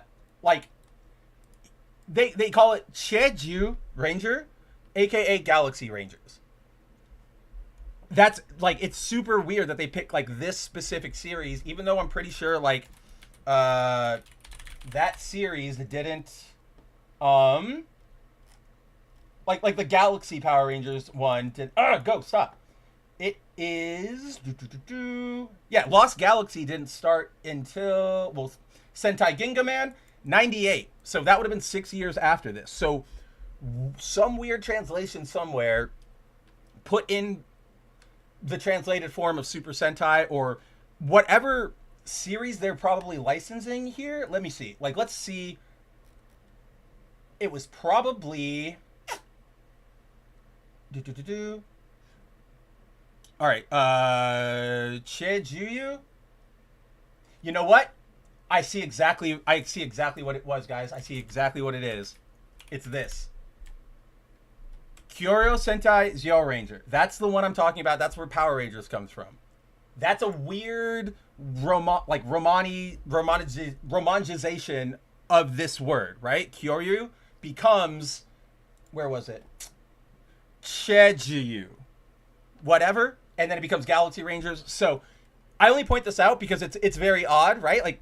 Neither of those two names are a real product, but everybody at the time, including Toei, said, nope, this is good, let's roll with it. Like I said, this probably doesn't cause anything on a day-to-day. If somebody wanted to get really, really just fucking butthurt and make problems for everybody, they might have something. I'm not well versed in merchandising laws enough like this to give a definitive answer, or even a better informed one. I can give a well informed one, but not the best informed one. But yeah, it could cause problems, but that's only if somebody wants to really kick a shit about it. But basically, this contract says Saban has the exclusive rights to not only chop up Zyuranger, but now they have the rights to all the Zyuranger footage distribution in the United States. So they get say on how Zyuranger gets, released on DVD, or what television shows it might go on, or networks it might go on, or what have you. So obviously, or what point do I want to go into next? Because I do have to go down to this part right here. So that initial contract is just for Zyuranger. If we just go by that part we reviewed, you could say, oh, this contract only applies to them, and it's only talking about that footage, yada yada. But there is a clause here in the contract that says, for each additional episodes of the program, each remake, sequel, prequel, spin-off series, spin-off, and feature film based on the program or its underlying literary material, including without limitation any characters therein, and each live-action series which licensor Toei either presently owns or controls, or produces or otherwise acquires within the period, the quote option period, commencing upon the date hereof and ending 18 months after the first U.S. broadcast of the show. Yes, such options to be excisable by licensee during that period. So what that is saying is that, yes, they only license Zyuranger right now, but after the first episode of Power Rangers airs, they have 18 months or they have an exclusive window of 18 months where they have complete right to whatever Toei has made Super Sentai related. So if they make a new series, if they make a movie, if they make a manga, if they make whatever, right? It automatically goes, before anybody else can ever touch it in the United States, it has to go to Saban at the time, Nickelodeon, Disney, Hasbro, whoever you want to do at the time. Because of that, right? Or so, and then they do have the option to say, we don't really want anything to do with this. It's fine. But this is Power Rangers, right? As we know, Power Rangers was on the air ever since 94. All of those shows do use footage from the, currently in production series and stuff, or the ones that just aired. So whether it's, Power Rangers Lost Galaxy, or even the very brief stuff they use for Cosmic Fury, just by virtue of, even if Toei, just like with Cosmic Fury, that's a perfect example, if they use even 10 seconds of footage from a Sentai show, that show is it's locked. It is theirs, done. Like, that 18-month period is only for them to say, I want it. After they say I want it, it's there. Nobody can touch it. So that, to me, this is where to put it all together, I'm pretty sure this Universe Heroes Change thing is just a dodge around this contract. Because yes, they could start right now and go, we're going to start airing every Super Sentai, because the show Power Rangers has been dead for 3 or 4 years. They've got 2 or 3 Sentais that they could just air. But because of, especially with these Sentais that I'm talking about, like these 4, they're so connected and like self-referential to the history of the series. Like, they're pulling in old Rangers and they're letting him use, like, the main guy gets to use different, Zords and mechs from the old series. It would be, that would be a nightmare to just even air those series, but then you could never ever do anything like a crossover episode or get any other movies. There was, in this, right here, this episode, Forever Red of Power Rangers, it's a big old team up between every red lead in the show so far. Some of those series didn't get adapted into full Power Rangers, like they just have the Rangers show up or whatever. That doesn't mean, like, that still means that entire series is under Hasbro currently, their ownership. So this to me is less like we have to change to the kids and to appeal and blah, blah, blah, and more just like, we want to sell this. How do we sell this over here? Right? Like, how do we get our Super Sentai to start being sold over here? Dodge it around with a name change. Now you've got, instead of this being like Lion Force Ranger Red, it's Universe Hero Lion Ranger Red or whatever, right? And that right there, guys, is gonna be enough, because the name, like, Red Ranger is so generic and stuff, you can't copyright those. That's probably gonna be the dodge around it. So, to that end, I wouldn't be surprised if sometime next year, when Gyozudra ends, we get some sort of announcement that's like, I don't even know what streaming service fucking Tubi probably. And that's a compliment, because Tubi rules. Like, Tubi has all of your Super Sentai or something. So again, it's a little boring, but I love this stuff so much because it's strategy, right? It's like playing a TCG. They made this move. How do I make this move? And again, it's the size of this brand. I'm so curious to see if a genuine name change can stick. And if it doesn't, it could, like, there are so many other problems that start to unfold from this legally that they're more like cross those bridges when you come to it. But if we did, it would be interesting, right? For example, if Super Sentai takes off here under, like, they release Universe Heroes and everybody loves it. But colloquially, people like me, right? Or Timon, who I see is in the chat, I'll say hi in a second, I'm almost done. Like, we will probably still call it Super Sentai. If too many people were still calling it Super Sentai, there could be an actionable thing there. Hasbro could possibly make a case and go, you're diluting our brand, and now people are confusing Power Rangers with Super Sentai, or Universe Heroes with Super Sentai, and that's our thing. Like, it's all in the weeds. It's interesting, but hey, it's cool. I don't know. It's one of those interesting little things. We'll see how it all plays out, but right now it's not like Power Rangers is in a horrible place. Super Sentai is in a great place. I don't blame them, right? Especially if your opponent like takes themselves out. Like, imagine this. Like that's the scenario. Imagine this, guys. You're running a race with somebody, and that you are like neck and neck, pretty much, right? And he's wearing all your same gear, went through basically the same like training regimen, maybe, you know, had a few different stops on his qualifiers because they were more American based, but he's here now, doesn't matter, and you're running and you're going and you're like, this is an endurance thing, I know, but we're neck and neck. I wish I could find a way to break away. And then all of a fucking sudden, your opponent takes out like a gun that says Japanese tokusatsu, or like not tokusatsu, but like Japanese culture weird, like Japanese media weird, like the Joker, puts it down into their thigh, blasts, and falls over. Like, that's the level of shock that I'm sure Toei was going through, seeing like Power Rangers go into the toilet. All right, let's see. I know I went for a little bit there. Let's see what you guys are all talking about. Let's get a different graphic up here. Yeah, we'll go with my boy. Shinken Gold with his burger morpher. Let's see. Shinkai says, also depends on how long the brand name change will last. Will it be a Twitter to X or like IHOP to IHOB that no one remembers it changed?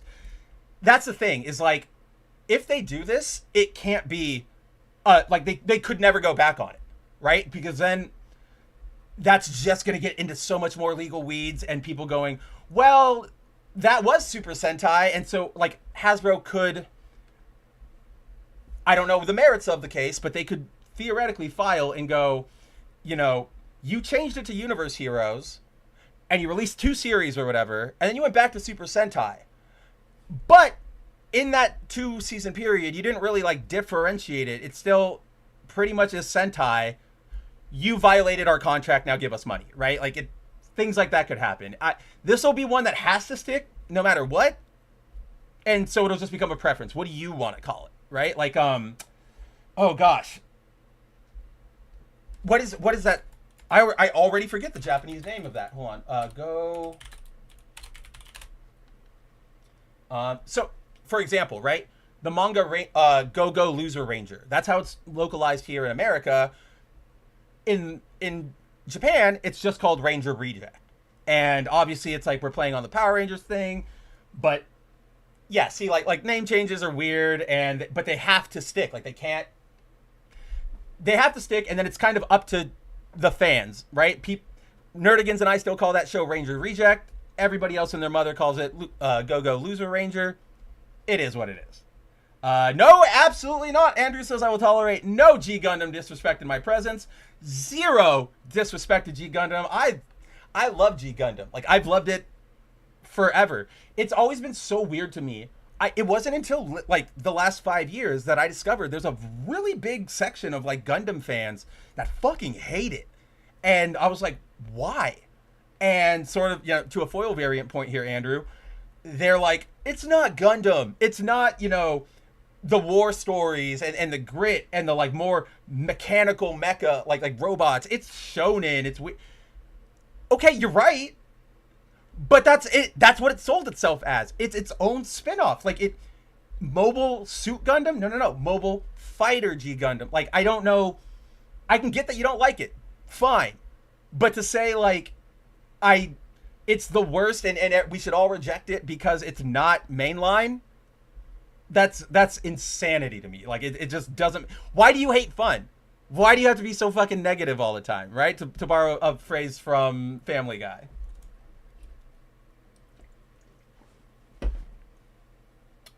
Let's see. Yeah. Timon says, I'm here. Hey, Spencer, I dozed off after dinner. No problem, my man. Always a pleasure to have you. Literally, before you showed up, like right in this moment at 6:30, we had just brought you up. I was just talking about you because I was talking about like, oh, it's an old Sentai show. Like, it's a Showa show. Of course, that Timon would be able to tell me the name because that's the only media he actually likes anymore. Wolf says, my primary common exposure is Common America. There's nothing wrong with that. I mean, she is a tokusatsu hero. She hasn't had any live action stuff yet, but yeah, Carly and all them, the iconic comics crew, like that is a tokusatsu hero. Common the word just means masked, right? Like so like Spider-Man would just be like common, like, you know, oh, common hero, and like Jonah would just call him like, oh, the common like Kamen Jobu, or what, I don't know. I don't have any other Japanese words at the top of my head. But yeah, essentially that's what common is. It just means masked. For example, there's a manga I really like about a guy who, you know, it's an adult humor thing, and he kind of like fights crime around his neighborhood and stuff by like being a pervert, and his disguise is he just like takes a pair of women's panties and like puts them over his head, and everybody calls him common hentai, you know, like the masked pervert, and it's pretty great. Let's see. Timon says, Shin Ultraman is like a very rushed movie. Godzilla is boring, and Godzilla looks retarded. Shin Kamen Rider is the best of them all. Well, I do agree Kamen Rider is the best, but that's just a favorite. Like, that's a favorite preference. Shin Ultraman didn't feel rushed. It definitely felt like there was more to, like, he could have said more. So it was kind of like, oh, we're already over? Okay. And then I completely disagree with Shin Godzilla's. I love the Shin Godzilla design. I love what they're going with the themes of it. I love the boringness, like the boring office work stuff. That's the point of the movie. And that's what I really, really like, because it's a commentary on, even if fucking Godzilla's barreling down on us and blowing up our city, Japanese bureaucracy still remains undefeated and pedantic, right? Like, they go, oh, can we launch the fighters at Godzilla? He's coming out of Tokyo Bay. And there's like a 3-minute montage of them like, oh, I got to go to this cabinet member. I got to have this meeting. I got to ask them. And that, to me, I'm like, that's great. And then you go to this like weird fetal, like almost like a dividing cell looking Godzilla. And that's where you're getting me and my like horror natural stuff. So I strong disagree on Godzilla there. Andrew says, Pirate Nation is a low IQ rage bait twitard. I mean, one of many, right? It's people like him. It's people like Mark Kern or Jay Viper or Yorch Games or fucking Mark Kern, Grums, or what's, oh my god, what's that fucking loser's name? Endymion, right? Like, all these people, they don't really give a shit about any of this. They just want to be mad, right? Like, their criticisms often don't even hold up anymore, because they'll go, like, Mark Kern goes, oh, that's fucking woke, everything's woke, and it's like, you're calling Call of Duty, like, not Battlefield woke? Like, it's literally, that's what the new Battlefield game, you have the option to play as like a female avatar, right? Obviously, in the course of battle, they're gonna shout orders, there's in-game dialogue. A bunch of these fucking losers were like, oh, of course it's woke, they got the women in charge and the men have to follow their orders and they're forcing this on you. And it's like, A, you don't get to tell everybody, like, okay, they wanted to offer choose your avatar, choose a male. You don't get to say everybody else gets to choose this one. And 2, like, women, like, maybe not in World War II, which is not where this game takes place. Like, this is a modern game. There are women on the battlefield, unfucking fortunately. I'm sorry you are such an insecure little piece of shit, but women are on the battlefield. It doesn't diminish you, but you for some reason think it does, right? So they're all fucking pathetic, and I can't fucking stand them anymore. I'm gonna use this for like, I'm gonna soapbox for a second, because honestly, guys, fuck all of them, right? Because you deserve better than idiots who don't care about this shit, who just want to rage, who won't tell you that things are getting better. Here's a good thing. Here's what we should like. Here's what we should be pushing back against. They just say, be mad. And so fucking often, guys, actually not so often, 99% of the time, 1% of the time, these people are truly just fucked in the head, right? They're just like weirdly racist, weirdly bigoted, whatever, fuck those people. The other 99% of the people you see, they are all insecure fucking dorks. Every single person you see in charge of the US administration, or every single person you see over on that Nerdrotic stream, or every single person who is ever, retweeting Mark Current, they're all insecure about something. Whether it's how their life turned out, whether it's the fact that they've been left behind by their favorite media, by the fact that they aren't where they thought they would be in life, they're all, or even the fact that they're short, right? Stephen Miller, the guy who's fucking, turning us into like an authoritarian government, he's like 5'2". He's smaller than all of my sisters. And he's the one talking about, we need law and order, we need to be tough men, we need to be big boys. Same with Pete Hegseth, right? Like, all warriors, we need to have no beards and we have to have masculine cult. It's like, you're only doing this to jerk off because you think that's what a big man is. The rhetoric you guys have probably seen me throwing around lately, especially on Twitter, is you're fucking 12. And it's true. And it's the most undefeated, like, more so, don't call these people racist or bigots, or because they're just going to go, haha, you call everybody that. I know you are, but what am I? If you hit them with you're a fucking 12-year-old, they've got nothing. Over the weekend, Corder Garrett Black of Nerdrotic streams, he's such a fucking loser, dude. He dressed up in minstrel show blackface. Here, I'll just go pull up the fucking tweet.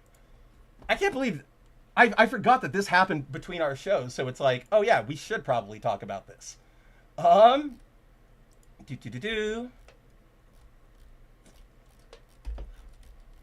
Yeah, I got the image comics. Oh yeah, we had Ninja up. So take Burger Man away. All right. So for Halloween this past weekend, Corder Garrett Black of the Nerdrotics crew decided he was going to do straight up blackface, and you can see he's wearing like a suit and a straight, like, not just blackface, but like minstrel show blackface, right? He throws that out there. He thinks it's really funny because, haha, you're offended. He gets a bunch of pushback to the point where he goes, well, you're missing the joke. I'm not doing blackface. I'm doing Jimmy Kimmel, and that's the joke. And it's like, fuck you, dude. You know what you're doing. Don't let him convince you that you're that dumb, folks out there, right? That's very clearly different than any sort of parody of Jimmy Kimmel doing Karl Malone. That is straight up just like Sambo. Yeah, like it's awful. And so I called him out. He was like the fifth person I saw from these right-wing spheres who were doing blackface just because. And it's not, them making a mistake or trying to make a joke that doesn't land like Robert Downey Jr. does. Well, that joke lands, but you know what I mean? Some people go like, oh, this will be a funny joke, and it doesn't land, and it misses, and it's all exploded. This is them going, we have no consequences. We are in charge of the world. Yay, yay, yay. Me, big boy. I can do whatever I want. So I called him out, and I said, you're a fucking 12-year-old bitch. I got you can see there's a handful of selections of tweets over here, but, you're pathetic.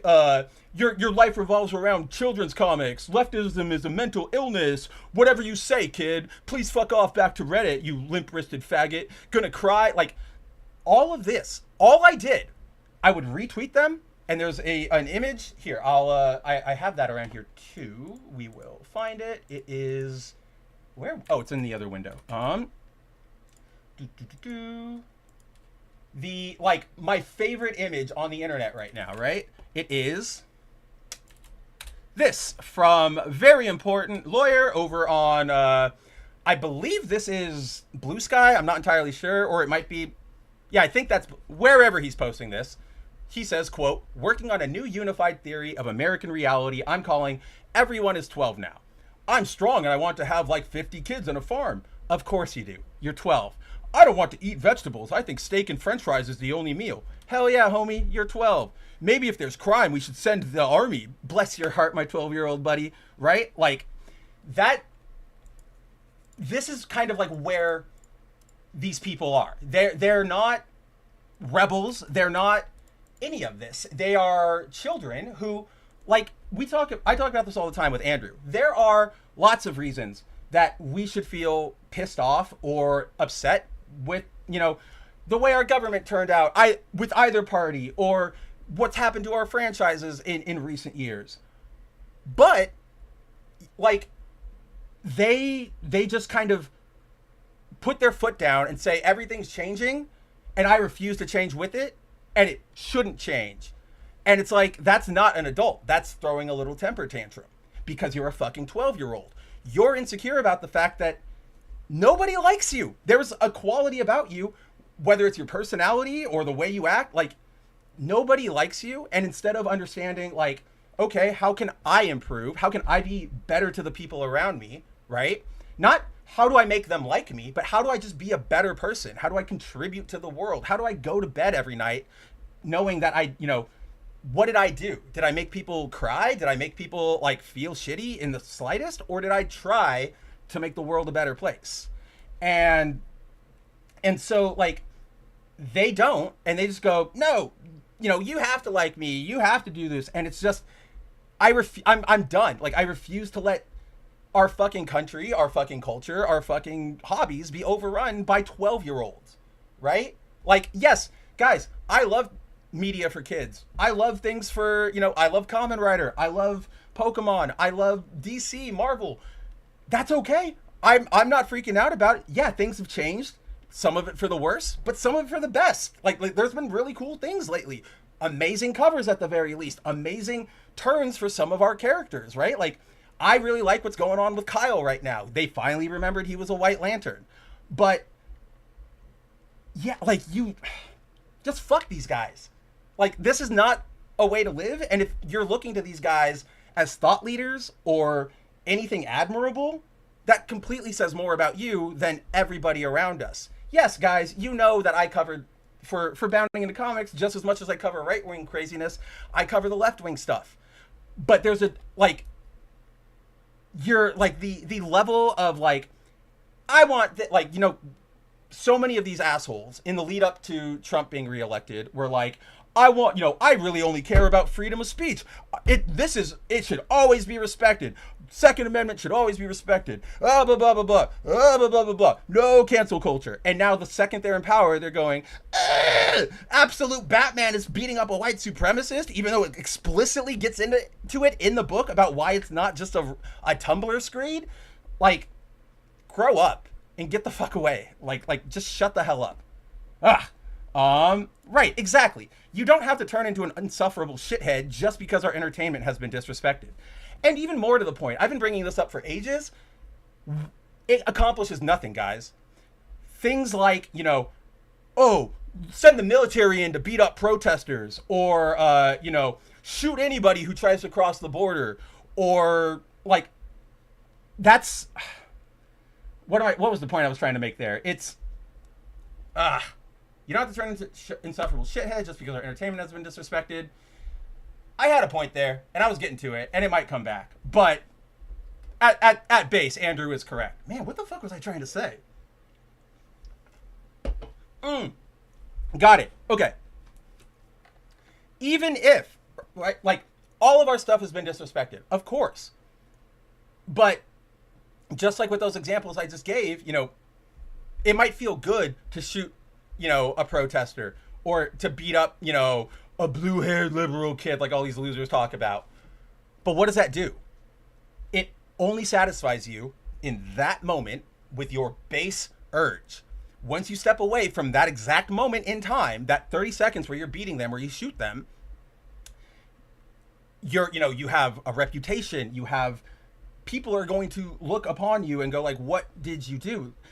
if they disagree, if you were trying to convince them, they're going to go, fuck, like, look at what they're doing. They're insane. Why would I ever listen to them? It goes back to that thing I always try to hit, which is, yes, guys, a lot of this stuff fucking sucks, and we should criticize it and not buy it and all of that. But just going up to devs and going like, fuck you, you're woke. Fuck you, you don't know what you're doing. I hate you. That doesn't do anything. Devs have come out devs regularly come out. I read all of these, like, interviews and stuff, just looking for nuggets that I can report about. But so many of them talk about, yeah, we got a lot of backlash, but it was hard to listen to. Not because it was mean, like, whatever, we can deal with that. But if they're just saying this sucks, I don't know what you're looking for. But what helps us is when somebody says, hey, I didn't like X, maybe you could have done it like Y, or I was looking for Z. And that can make them go, okay, if that player was looking for Y and Z from this, what set that expectation? What did we do? Like, you can actually fix things, and you can go, yeah, you know what? We did kind of screw over that thing. We got to readjust that. We've got to patch that. Or how many times have we seen a DEI character introduced to something, and just by sheer fact of us going like, this is bad, like, this is not working, and explaining it, they go, okay, we're gonna move away from that right now. I mean, when was the last time any of you heard about Jace Fox, the Black Batman, right? Like, that they tried to do during Future State? He ain't around anymore. He's not there. As much as I love her, and this pains me to say, Yara Flores is not around anymore. Like, as Andrew and I always say, very rarely are you looking at anybody going, I want to ruin this thing on purpose, right? Yes, you have a lot of people who don't understand video games, and they might be profit first and not understanding, like, build a community, or this is where you need to prove yourself, yada yada yada yada. But shit, I don't know where I was going with that. I was just thinking of David Zaslav in that bit. Like, oh yeah, like they might want money, and those decisions or whatever fuck things up, but nobody is going like, oh, men like DC, I'm gonna fuck up Batman, whoa, and then they're gonna be sad, right? A lot of this stupid framing that we get thrown at us from both sides is based on one or two Twitter people with like 0 followers or 35 likes, right? It's like with statistics. You can find a statistic to convince anybody of anything. It's not hard. If you want to find somebody acting like a stupid asshole, especially on the internet where you can just search it like by term, you can find. I could go right now and find the biggest shitheads left, right in any fandom. I would never go, that's representative of everybody. That's exactly what everybody's doing. Because you know what? A lot of the rhetoric from the past 10 years that these kind of idiots like to regurgitate and say, where it was like, shit, what were they saying? I don't know why, like, my ADD train, like, the train is not coming into the station at this point, because I don't know where I'm going with this anymore. But, long story short, right. Like, all the people, they go, oh, they want to ruin they want to take this from you. They want you dead. They want you, like, they want Batman to be messed up so that you're unhappy. They always cite, like, some random 14-year-old who's just lashing out and going like, you know what? Like, you're a stupid pants. I hope they ruin Batman so you're not happy. And they go, oh, fuck, look, the conspiracy, it's there. Of course, bad things, like, there are bad actors all over the place. And yeah, there are people who are trying to ideologically and economically, like, do the wrong thing in all of these areas. But you're not a main character.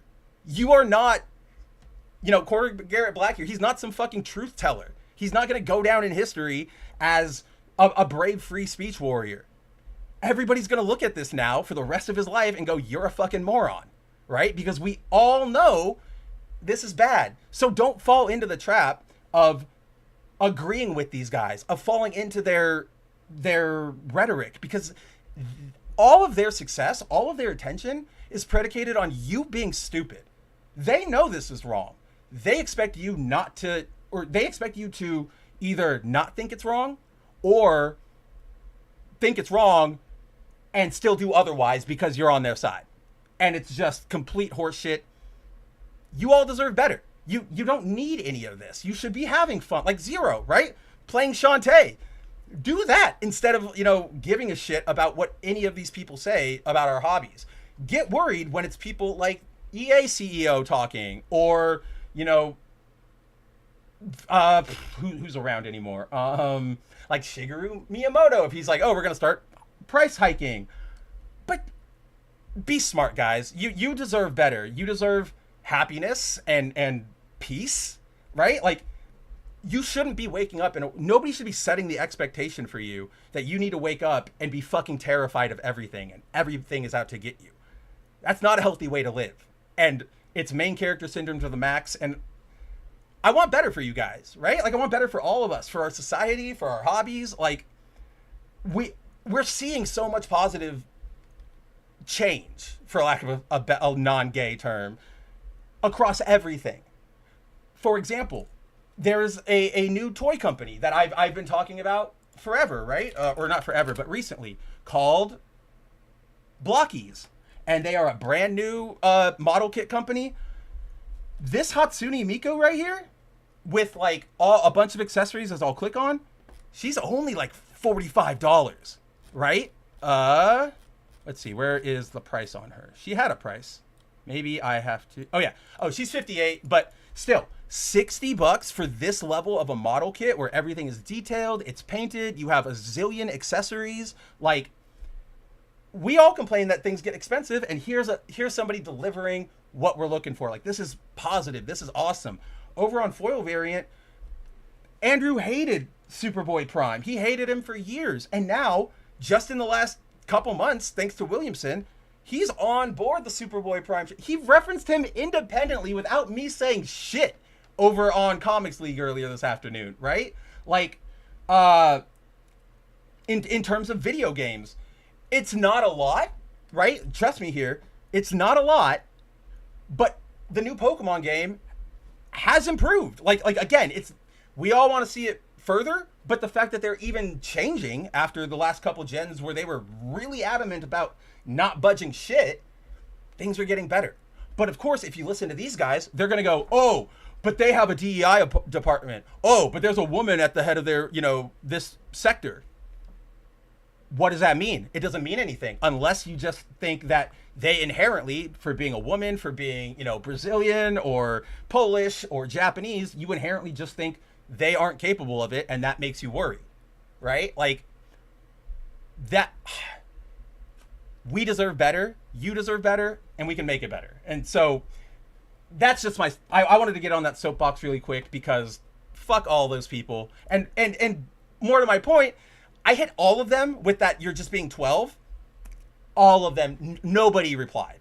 I got one dude who kept replying, but he was just sharing like pictures of like Trump AI stuff. And I'm like, okay, so you're just actually brain dead. But I hit everybody who replied to me with that you're 12. Nobody had an answer, not even Garrett. So, okay, cool. You want to be like them? You want them to win? Great. You love what the administration is doing?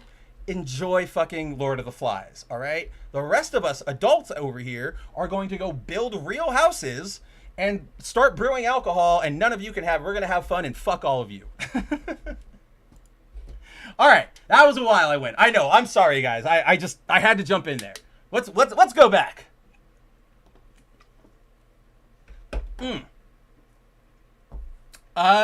Timon says, so restarting to keep American hands off of the Japanese stuff.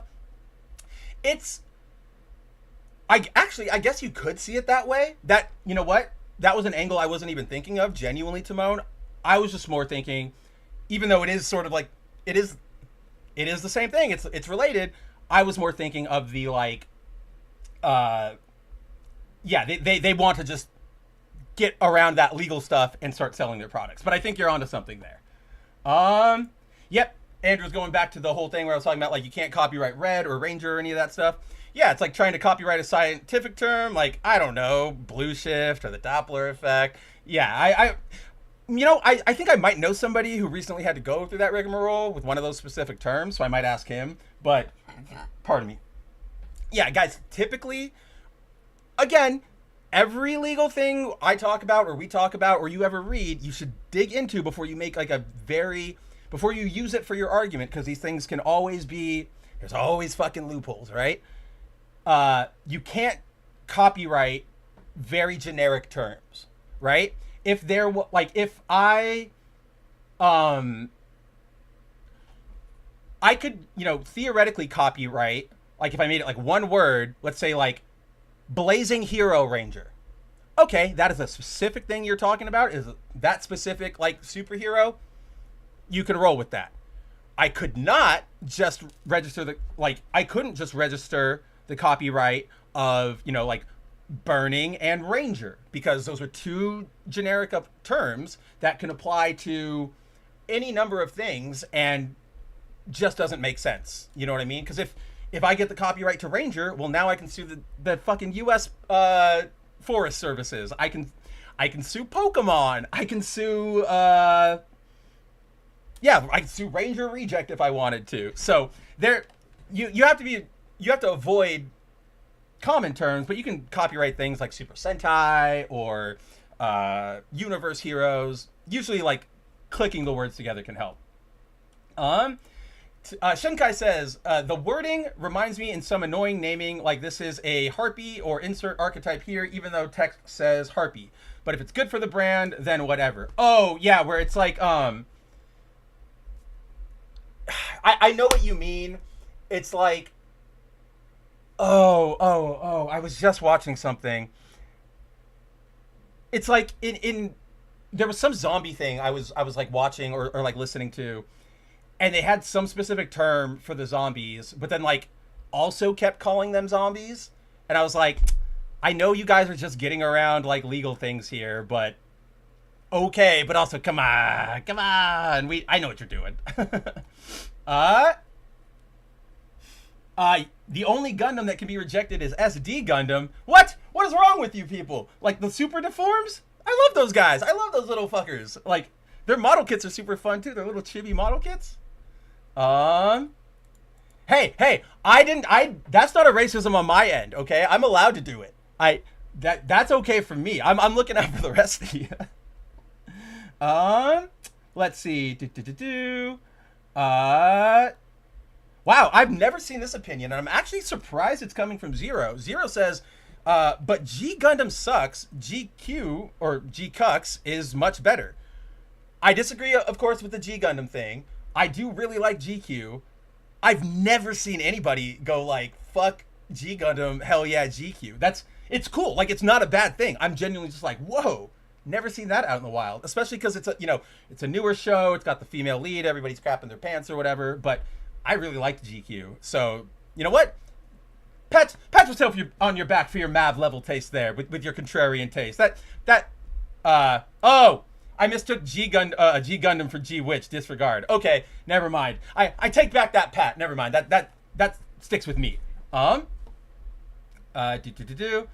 Yeah, exactly, Andrew. And this is what Andrew was talking about earlier. Like, you can have asinine positions. You can think all that stupid stuff we were saying, whether, oh, it's a woman, she's not going to be able to do this. Oh, this company is bad, they're always going to be bad. Oh, they have a DEI department. Sure, it's asinine, but you're free to have it. You are free to have it.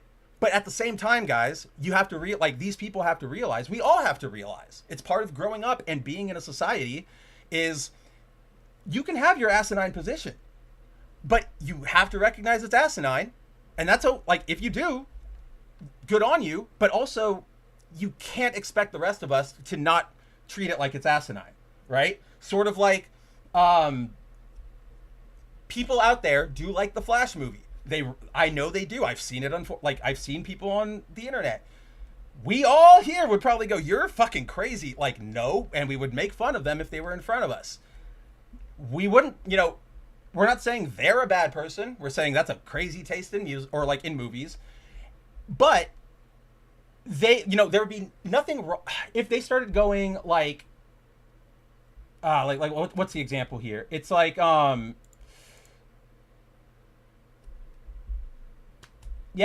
on that one. But you guys know what I mean, right? Like, you have to at least accept that your position sucks and be okay with that, because it's not on the rest of us to make you secure in liking what you like. A lot of people like that Flash movie. We would make fun of them.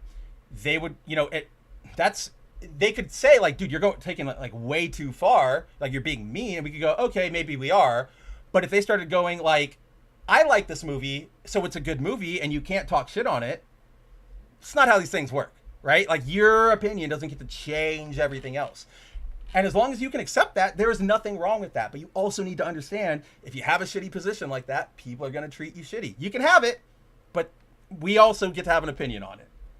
I just got a random craving for pizza. I'm sure that was in regards to something I was talking about, but now I have it. Like, I want that now. That sounds really fucking good.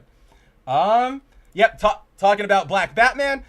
Everything from Future State got tossed out with both hands. They tried to make those characters work, and none of them did with the fans, so they're all history. I genuinely can't think of anybody who survived that, like, not like literally they got killed off, but like are still active. Genuinely, it might just be Yara, and she just still shows up from time to time. She's just like, every so often, if Wonder Woman needs help, she'll show up and be like, hey, I'm here, let's go. Yeah, that was a brutal, that was all brutal. Like, Future State was bad, Convergence was bad, Future's End was really bad, so all of that stuff.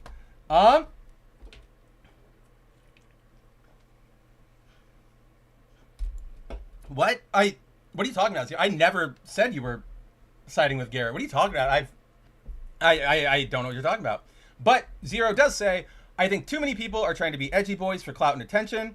Just so you know, I literally only learned of what Garrett did because of you just now. I mean, I don't care if you follow them, right? Like, if they entertain you, okay. I'm not going to tell you what to like or not to like. But I am going to, as somebody who cares about the stuff we all enjoy, cares about us, like cares about the people, cares about more than just owns and money, right? Like I'm artistry first. Like, I want to at least give you guys, I want you to see the, realities of everything. One of the big problems right now in every sphere, whether it's politics or society or video games, what have you, is that so many people are not in like there are people who are in, we're all in like different realities. At the very least, I hope to bring you guys together, show you like the base of what it is, go make your opinions, but then, deal with them and we can move forward instead of reiterating the same arguments all the time of, oh, you're making fun of blah, blah, blah, blah, blah, blah, blah, blah. You know what I mean? Like, so I don't care who you follow, but you are correct, Zero, that it is just, I literally don't see where you made that disclaimer at all. But I actually agree with this. I don't know him well enough. I've seen him around the sphere. I do not like the Nerdrotics crew at all, so I try not to associate with them. I genuinely think if it came down to brass tacks, Garrett wouldn't be a racist, right? If he saw some, like a black guy or a Mexican or anybody getting like racial abuse in front of him, he'd probably say something. I actually don't doubt that.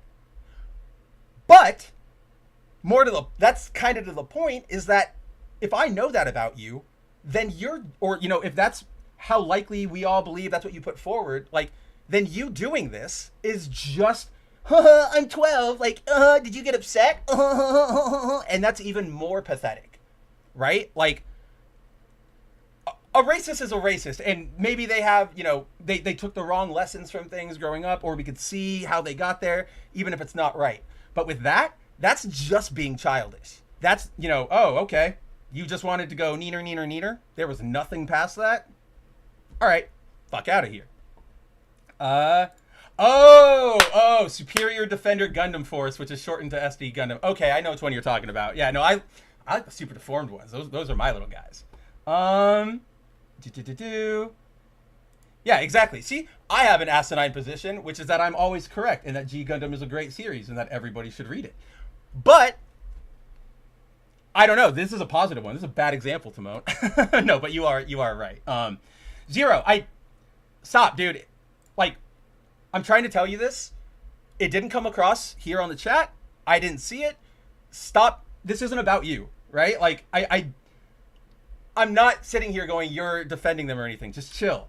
You're weighing in. This is what I'm talking about too. Like, I know who you are. I know you're not going to be defending them. Like, and this is also like, I'm not just focusing on your comment, man. Like, you're okay. Like, breathe. Let's see. Yeah, so that's all I really had for that and that and that and that. We're pretty much like it's 2.5 hours. We are at the we're wrapping up. I guess you know what? I'm gonna do one thing here because this is pretty cool to me, and that's fucking hilarious. This is a cool thing to me. I think. Oh, you know what? I don't have it set up. I was going to drop into Fortnite and I was going to say, have you guys seen the Simpsons map? Because this thing fucking rules and it's like one of the best things I've ever seen. It would take me like a couple minutes to have to set up like the screen share and everything. So maybe we'll do that another time. Maybe this is a good point for us to call it a night. Zero says, I got distracted. Did you cover the Square layoffs? I did not, but I also won't be tonight because I personally have not looked into enough of the financial situation. I know they had their earnings call last night. I've got to do some diving into that call tonight as I go to edit some stuff and write some stuff. All I really know about everything that came out yesterday from Square Enix was that the Final Fantasy Magic the Gathering set is like their best-selling piece of Final Fantasy merchandise of all time. Like it was an insane seller for them, which is unsurprising. Again, that was such a good move on Magic's part. The set makes sense within the world of Magic. Everybody loves it. Like you get the girls. Like I don't know, man. That was a win, even though they're fucking up from here on out with things like The Office and what have you. But that was definitely a win. Oh, actually, wait. I do know a little bit about this, so I guess yeah. We'll close up on this, Zero. So I do know Square Enix wants to lean into generative AI. Like that's what they were talking. That's one of their big initiatives for going forward. Off of the backs of that, we got a lot of layoffs, particularly in the West this afternoon. Yeah, like today, day before. A lot of Western Square Enix positions, especially those that are related to things like community management and customer support, those have been shit canned. Now, whatever, put all, like, to everybody, not just Zero, I'm not just talking to Zero, but like putting all of our culture war bullshit aside, this is actually a bad thing, like a genuinely bad thing, regardless of whether you like what Square Enix is doing now or what have you. The fact is, firing the human element of, or the human communication point between you and your customer, which means, you know, they were there to get customer support. They were there to manage communities. They were there to, if somebody tweets at them, they go, oh, yeah, we know you're having a problem. Here's the blog link. Like, check that out. That, like, the 1-2 combo is that they are probably going to be giving those positions to AI, right? Exactly, Zero. You got it right there in one. The whole QA by AI thing. I don't know if it's gonna be QA quite yet, but you're not like wrong, right? You're just like a little far ahead in the show than the rest of us, because like I don't think you can do true quality like QA, at least in terms of video game testing, with a machine yet. You need the human player to, because for those who don't know, when they do video game testing, it's not just play the game and let me know how it is.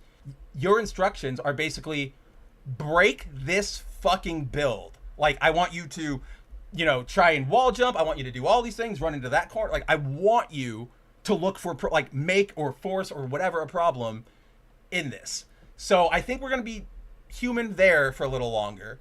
But yes, the customer support, the social media interactions, that's all going to go to AI. And that is, it's just bad, guys. Yes, AI can be helpful in these kind of regards. A lot of sites do like, they have a chat bot where if you're like, they're like, hey, what are you looking for? Do you need something like, and you give them like a couple terms and they'll give it all back? Like that's fine. But once you start going like everything, our agents are now AI. AI is not trustworthy. Period. It never will be.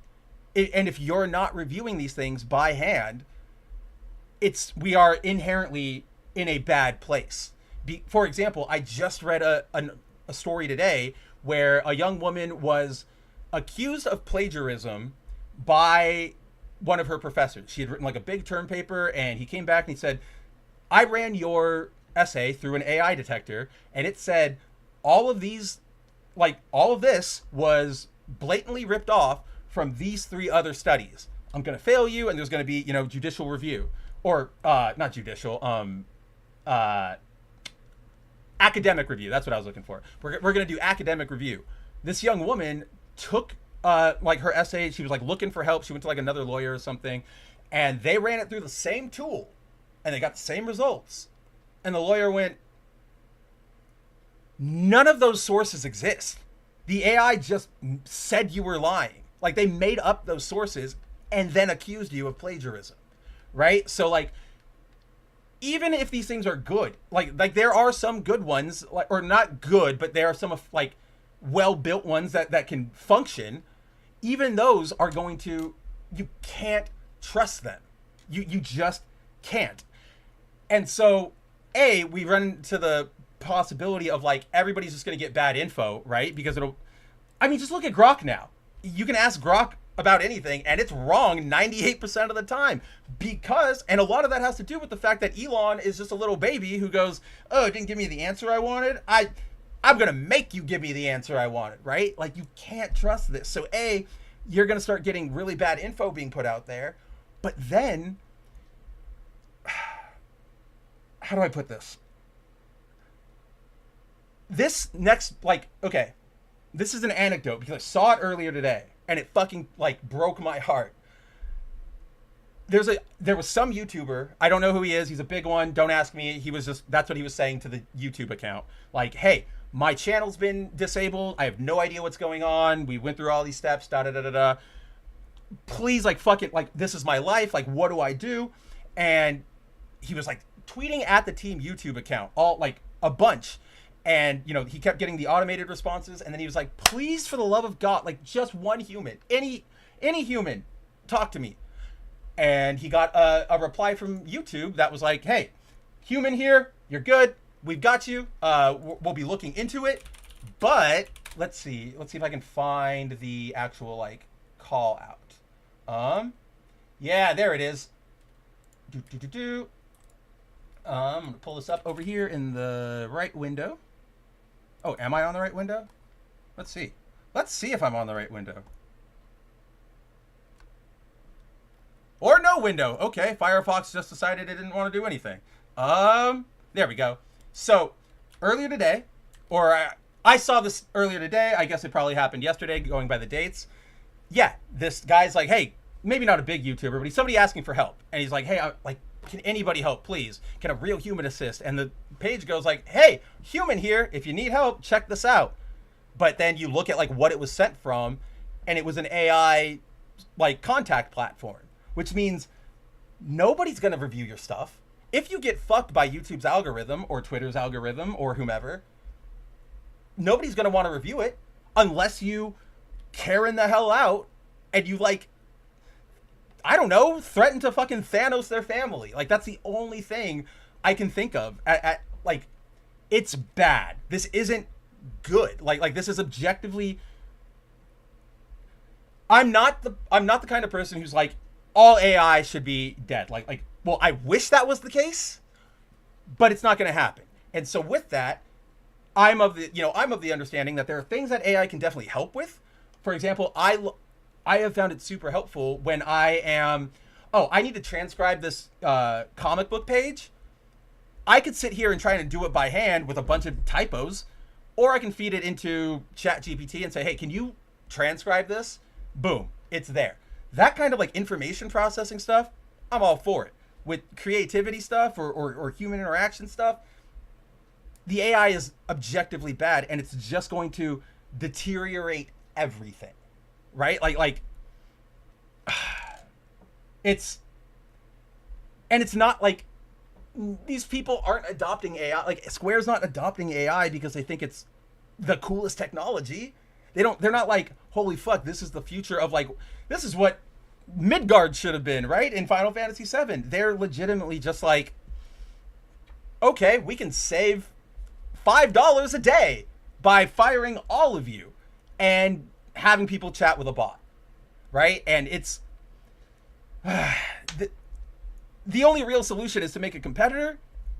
I don't know how strong competitors, especially against a giant. I know it's hard. Rumble is still alive. I'm pretty proud of them. Kick is, they're like, so they've started doing like more promotion of themselves, I guess is the best way to put it. Like they just changed their creator payout program where the creators now get like 90% of everything, and they're doing a bunch of like sign-on bonuses. So it's like, it seems like they're making a push to expand, but also their platform is like filled with the worst people. Like Aiden Ross is over there, and the fucking like a guy died on stream like last month on a Kick stream with the entire community, and even like the CEO like cheering it on, being like, go bro, because he was I don't know, it was like some dumb challenge thing or whatever. So yeah, be safe out there. I mean, this is sort of like related to, at this point, like my own personal philosophy is if I see a bot or like somebody on Twitter interacts with me and there is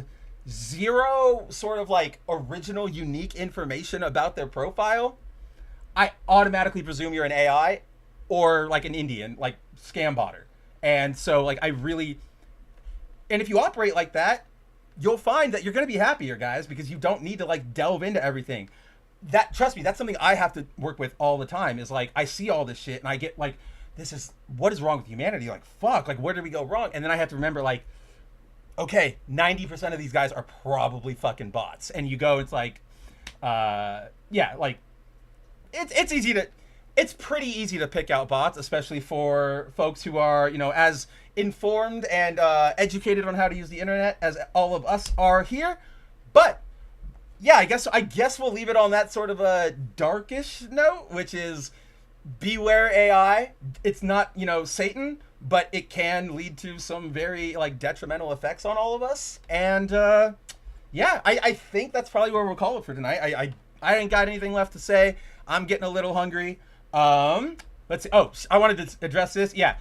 Shinkai says, unless we are getting into Digimon, Metabots, or Mega Man EXE, I'm against AI. That's my man. That's the kind of stance I'm on right there. Like, give me my NetNav eyes, right? Like, give me a NetNav eye and not just like a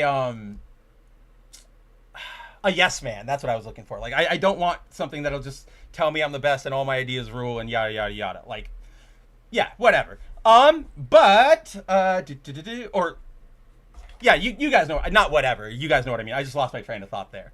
Yeah, and I mean, you kind of got it right there, Zero. Even though you were talking about like the QAing, I'm split on that too. A machine's judgment is not a player's judgment.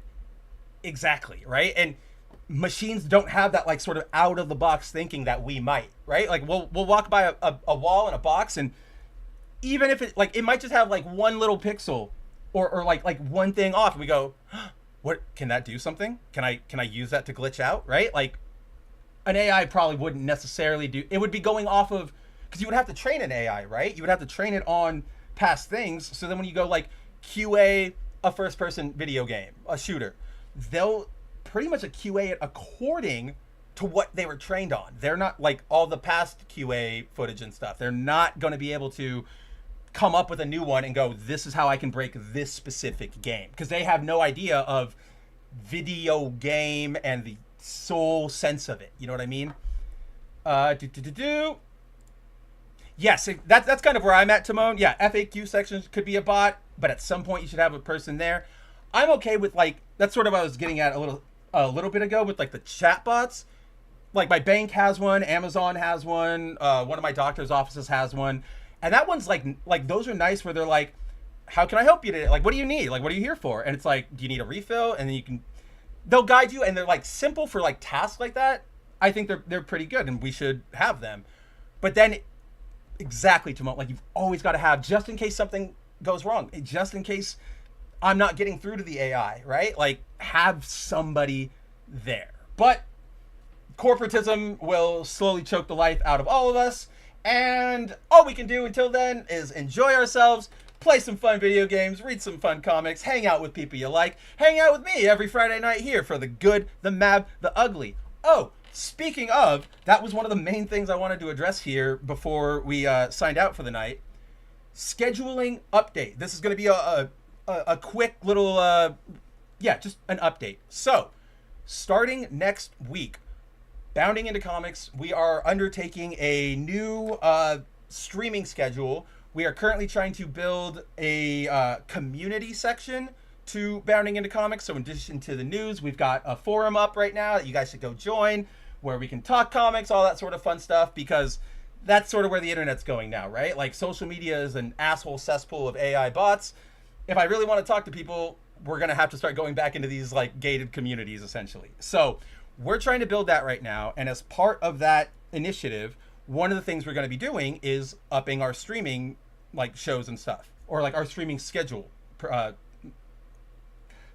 I don't know why I like fucked that up in my mouth, like that sentence screwed up. But obviously, as part of this new streaming schedule, I'm going to be, headlining a lot of the streams. I think, like, it's me. I'm personable. We can grab it, but. With that, so Mondays, we will be having an anime show with Nerdigans, where she'll be going over news, controversies, and then like her top 5 favorite moments from the week's releases. That'll be all her hosted, or like I'll be there as a producer to give her like info and to pull things up. But that is a TB decided time. We haven't locked the time down on that. Wednesdays in the morning, I will be playing video games here, or on the Bounding channel starting, Wednesday.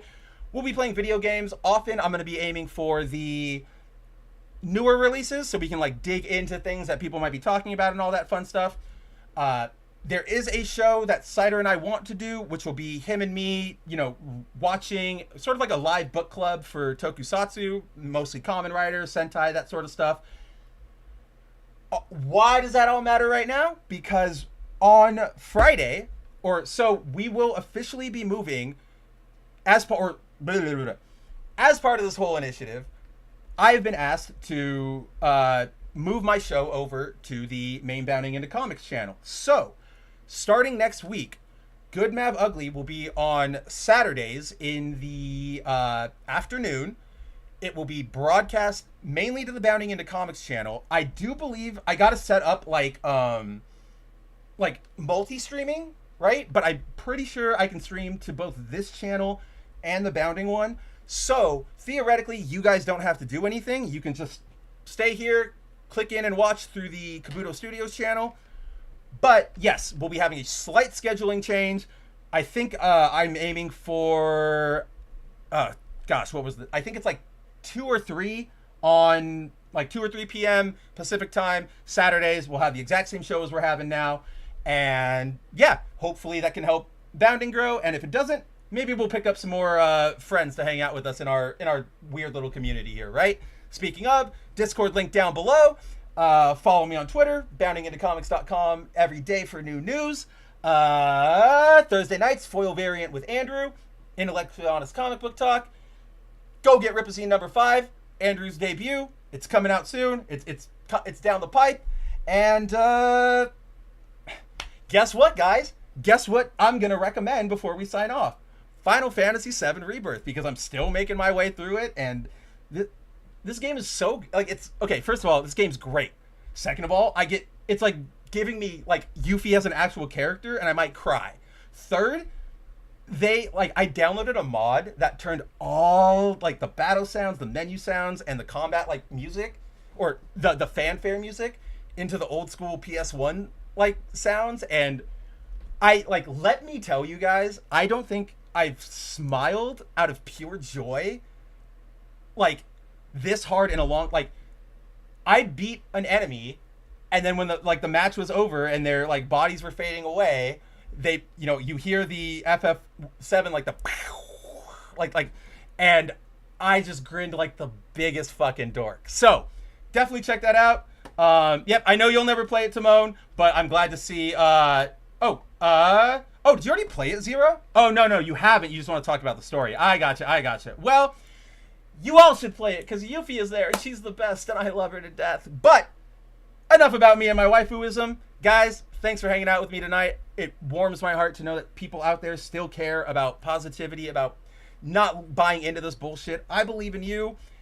You should believe in yourself, and you deserve better. You deserve better from your, the people who control our media, from the people who comment on our media, to the politicians around us, to the people in your life. Like, just because things suck does not mean that has to be your default state. And I know things get hard, but at the very least, I hope you guys remember every Friday, you got this space. You can come here, you can vent, we can talk about things. I'll weigh in, I'll give you, honest answers, probably help you try to find the positive side and all that stuff. And yeah, I love every single one of you, from Timon to Corey to Shinkai to Zero to Timon to Punk to Andrew to, I think that's everybody. Oh, Tahillam was here, of course, as well. That, I think, is everybody. If not, I apologize. I love all of you. I'm pretty sure I said Corey, but I want to say Corey again, so I make sure I did. Corey says, I've already played Rebirth and finished it. Oh, dude. I know I'm super far behind on Rebirth, right? Of course I had to wait for the PS5 window to be up so I could get it on PC. And then to do that, if you guys remember the saga from March of this year, my PC exploded essentially, and I had to build a new one and make sure that one was ready to go and could handle all of this stuff. And now I finally have the fucking time to actually sit down and play a video game. So that's what I'm doing now. That's probably what I'll be doing a little later tonight. Until next time, everybody, thanks for hanging out. I love you. I'll see you next week. And, yeah, take it easy. As the creator of Mara Jade, Wait! I am not the creator of Mara Jade, and I want you to get out of this office right now. I'm sorry, Zeb. No way. You brought No it on way. You brought it on yourself. I don't want you here.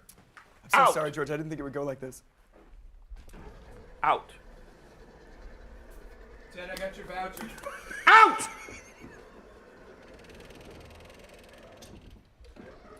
There. I'm sorry about that. I'm so sorry. We'll have him burned and I don't even know who that guy